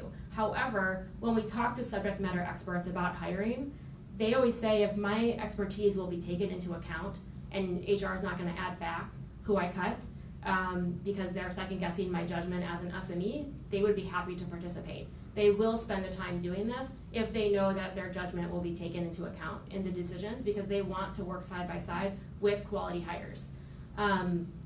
I want to mention that we did say SMEs are making the judgment call about if someone's qualified for resume review and interviews, but I want to also say that this is delegated examining, again, competitive public hiring, so HR is the one who's responsible for the integrity of the process. In no way are they signing their job over to the SME. Their job in the process is to not only train the SMEs, but also to review why anyone was cut, to make sure that the reason someone was cut out of the process was based on a technical competency that they defined.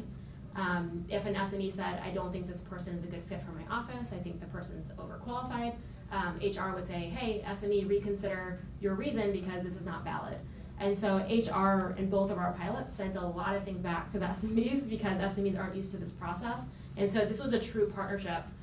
The assessment strategy is for HR to rely on the SMEs for their judgment in the field so that they could be making judgment calls, but in no way is HR cut out of this process. This actually takes more time for HR than if HR was just doing everything on their own in the process. But in terms of incentives, so the SMEs, they all said that they would do this again. I think that you also need executive cover at an agency to let the HR staff know that this is approved and okay and they won't lose their delegated examining authority if they do this process. It also requires time for HR, so having an HR specialist just have 1/3 of their time to do this process isn't enough. It's more than that. It's a lot of coordination, so you need to actually give them the bandwidth to participate. But I think the actual #1 challenge to implementation in the government is a lot of agencies hire one-off positions all the time. So a lot of job announcements are snowflake jobs where you hire one thing at a time. In my opinion, the future of hiring in the government looks a little bit different than that. It looks like what do you need people with the same competency list, what do you want that to look like for people to come in and then get placed throughout the agency in similar positions so that they can have a future in government kind of moving around from job to job. So it becomes less of a one-off snowflake, but everyone can share their SMEs and share their vacancies and share these certificates so that if you have 20 people who qualify and have gone through this time-intensive process, you're not only hiring one of them and then 19 truly qualified people have to start over again. You could actually be smarter than that and more efficient with your time, and your goal can be if 20 people make it through this process, government is big enough that we should be able to place all 20 of them in government. that's what this could look like in a future of government state, where people think about jobs more as what does the government need and how can we place them, kind of going back to how OPM used to do shared certificates. And we're actually going to be testing this process for a government-wide hiring action in the customer experience field to see how that works, if agencies would be willing to share SMEs and select off of a shared certificate to see if that model would eventually play out. But for the meantime, most agencies are very much right now at a place where they want to kind of run these on their own for office by office, just sharing with a couple different offices within that agency.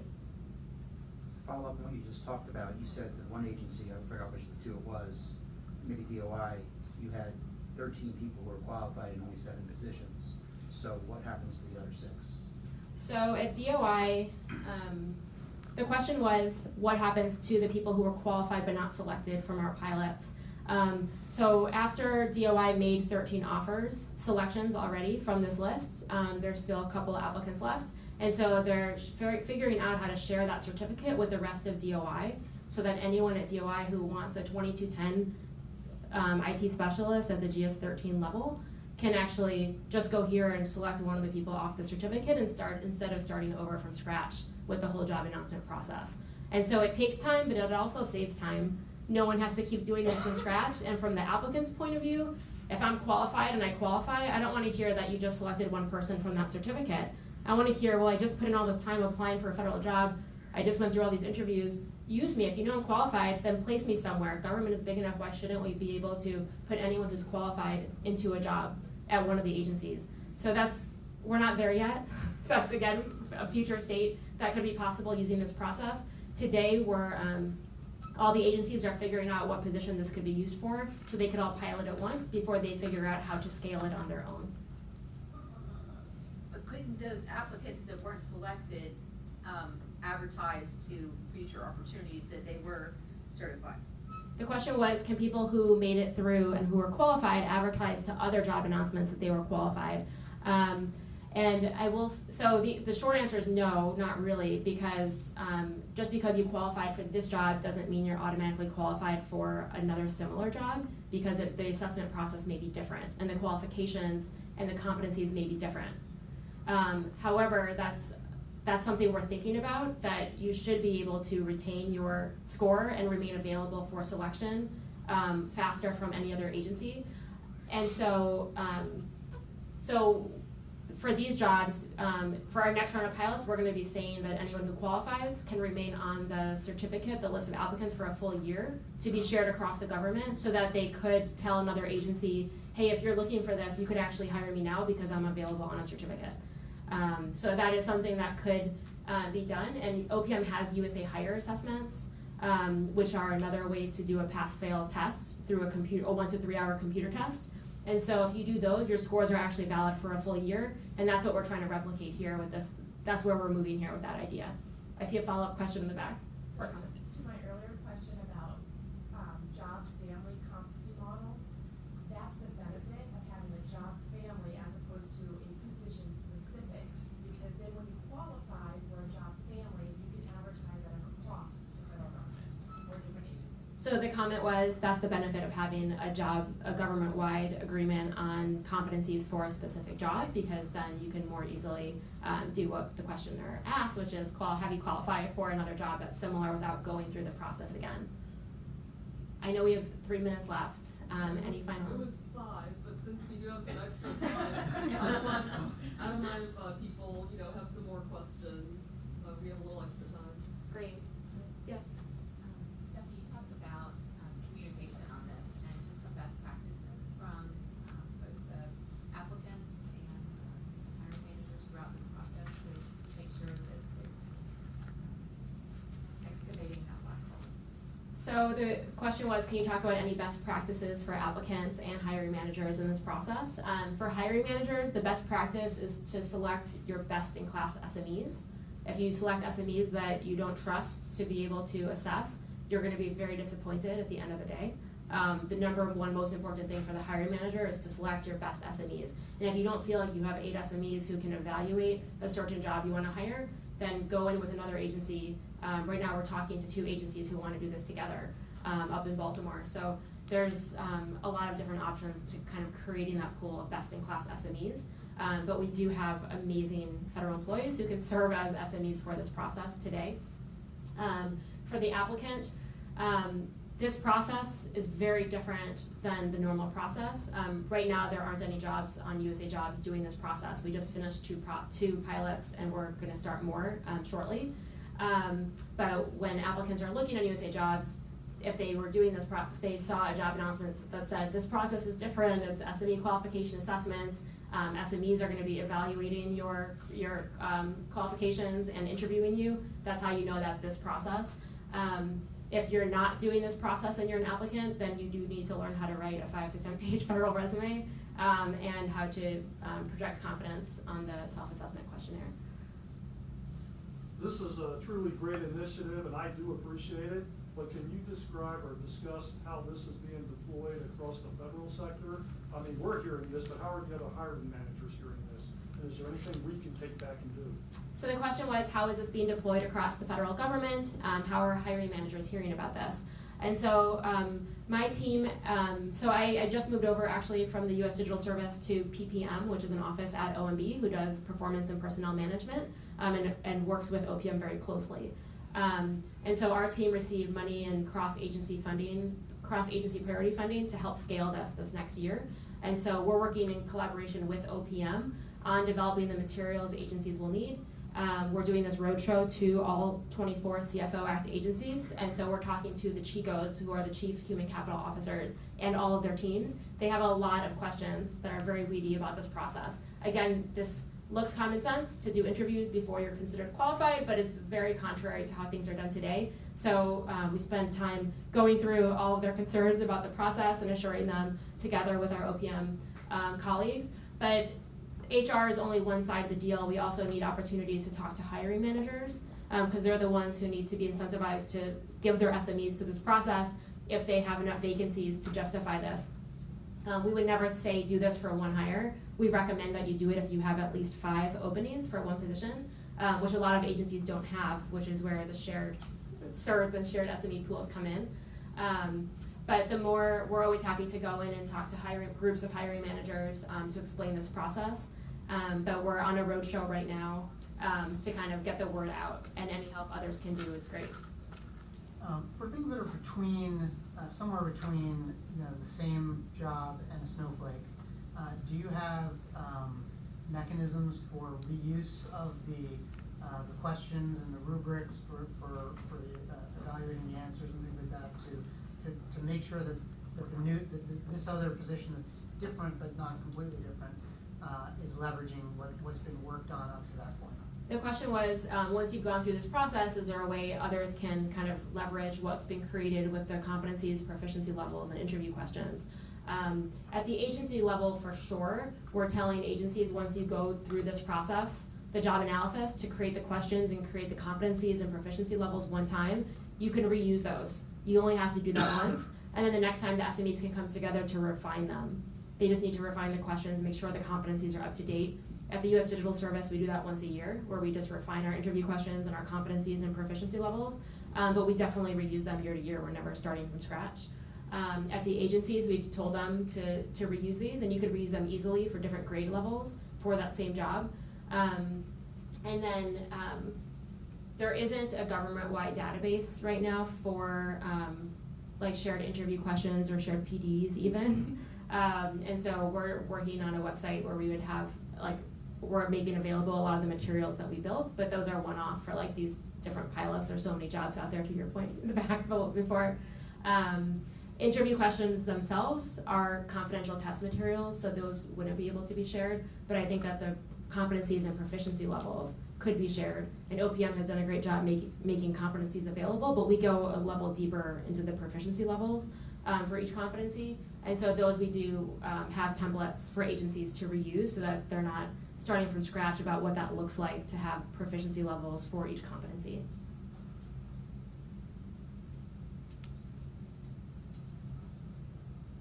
Yeah. So yesterday, the MSPB released a paper that I'd encourage folks to check out that lauded this process and also made some further recommendations, one of being particularly for smaller agencies, that the cost of assessments, particularly test-based assessments, is really challenging, and OPM does have a ton of them through the fee-for-service side. How are you all thinking about democratizing those, making those types of tools more affordable for agencies so others can, particularly smaller agencies, non-CFO Act agencies, can use this process and benefit from the more advanced tools to make sure we're getting the right folks through the door? So the question stated that yesterday the Merit Systems Protection Board put out a paper celebrating this process and what OPM is doing around assessments as a great step forward. And the question was, how do you democratize the process of creating valid assessments so that more agencies can use them? So I would say 80% of the government is on USA staffing, and they have access to USA Hire assessments, which are 1 to 3 hour tests that you could take on the computer that measure soft skills. In our pilot, we decided not to use the self-assessment questionnaire, and we also decided not to use USA Hire because for IT jobs at higher grades, we wanted to reduce barriers to entry as much as possible, and we didn't want to throw up more assessments. And so we just made applicants submit their 2-page resume and then go through 2 interviews, and that's all we did. And to create a valid assessment that you can use, the law says you have to have it professionally developed. And so in this process, that meant for a day, HR, SMEs, and an IO psychologist, if the agency had one, sat together to create those interview questions. That was the professionally developed assessment, and it took 1 day. Anyone can do that. Yeah, so I would say like a lot of agencies don't realize that they could, in a day, do that. They could also, volume on USA Jobs is very high, so unfortunately, we had to close the job announcement after only 2 days in both pilots, which is a bad practice. Like, we wanted it open for at least 2 weeks, but because we didn't want to overwhelm the SMEs, we decided it would close at midnight the day it hit 100. So we ended up still getting 224 and 165 applicants, which ended up being, you can see, a lot of interviews that we did. So a lot of agencies are looking for ways to handle the applicant volume without closing jobs off too early, which is one of the unfortunate things in our pilot, that we had to close them so quickly. And so we are thinking, and OPM has been thinking about what assessments can be used in conjunction. Like, OPM always talks about multi-hurdle assessments. Do as many things as you can so you can keep kind of narrowing the field without overwhelming people inside, but we always have to remember not to overwhelm the applicant either. Great, so I think we're out of time. I'm happy to stay after to answer any additional questions or come to agencies for folks here from the federal government.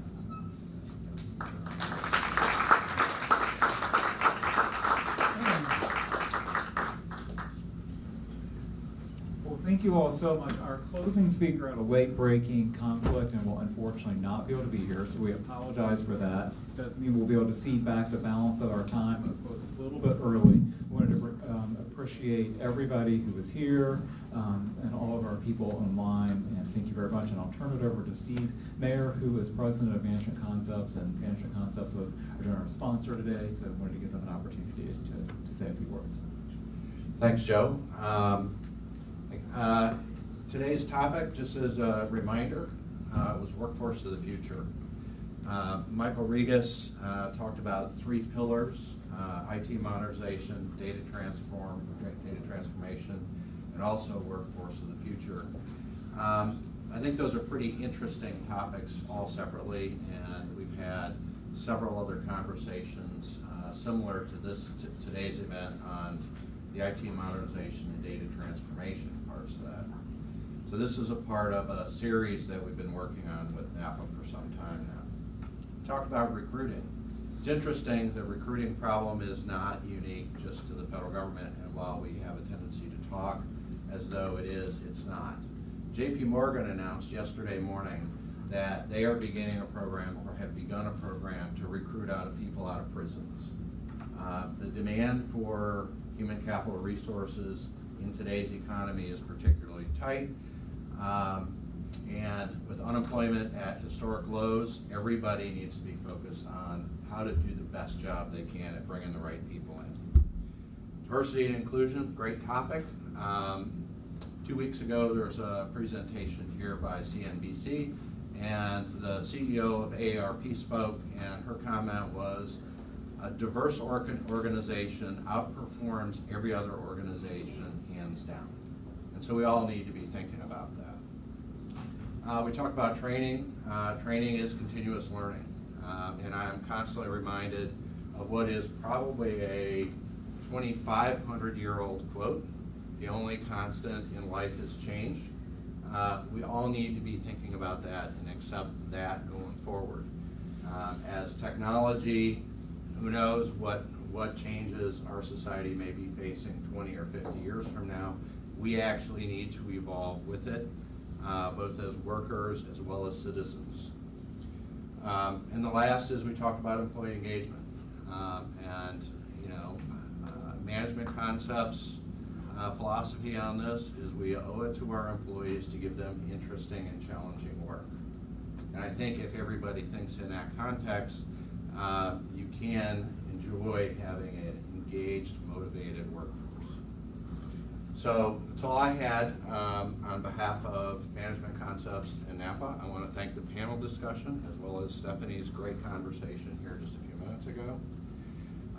NAPA and the other partners that we're supporting are putting on this event today, as well as all of you for joining us today, taking the time.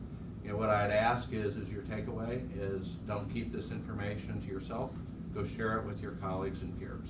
Spread the information. You heard a lot of great things about what other parts of the organization are doing. Help them get the message out. With that, have a good day.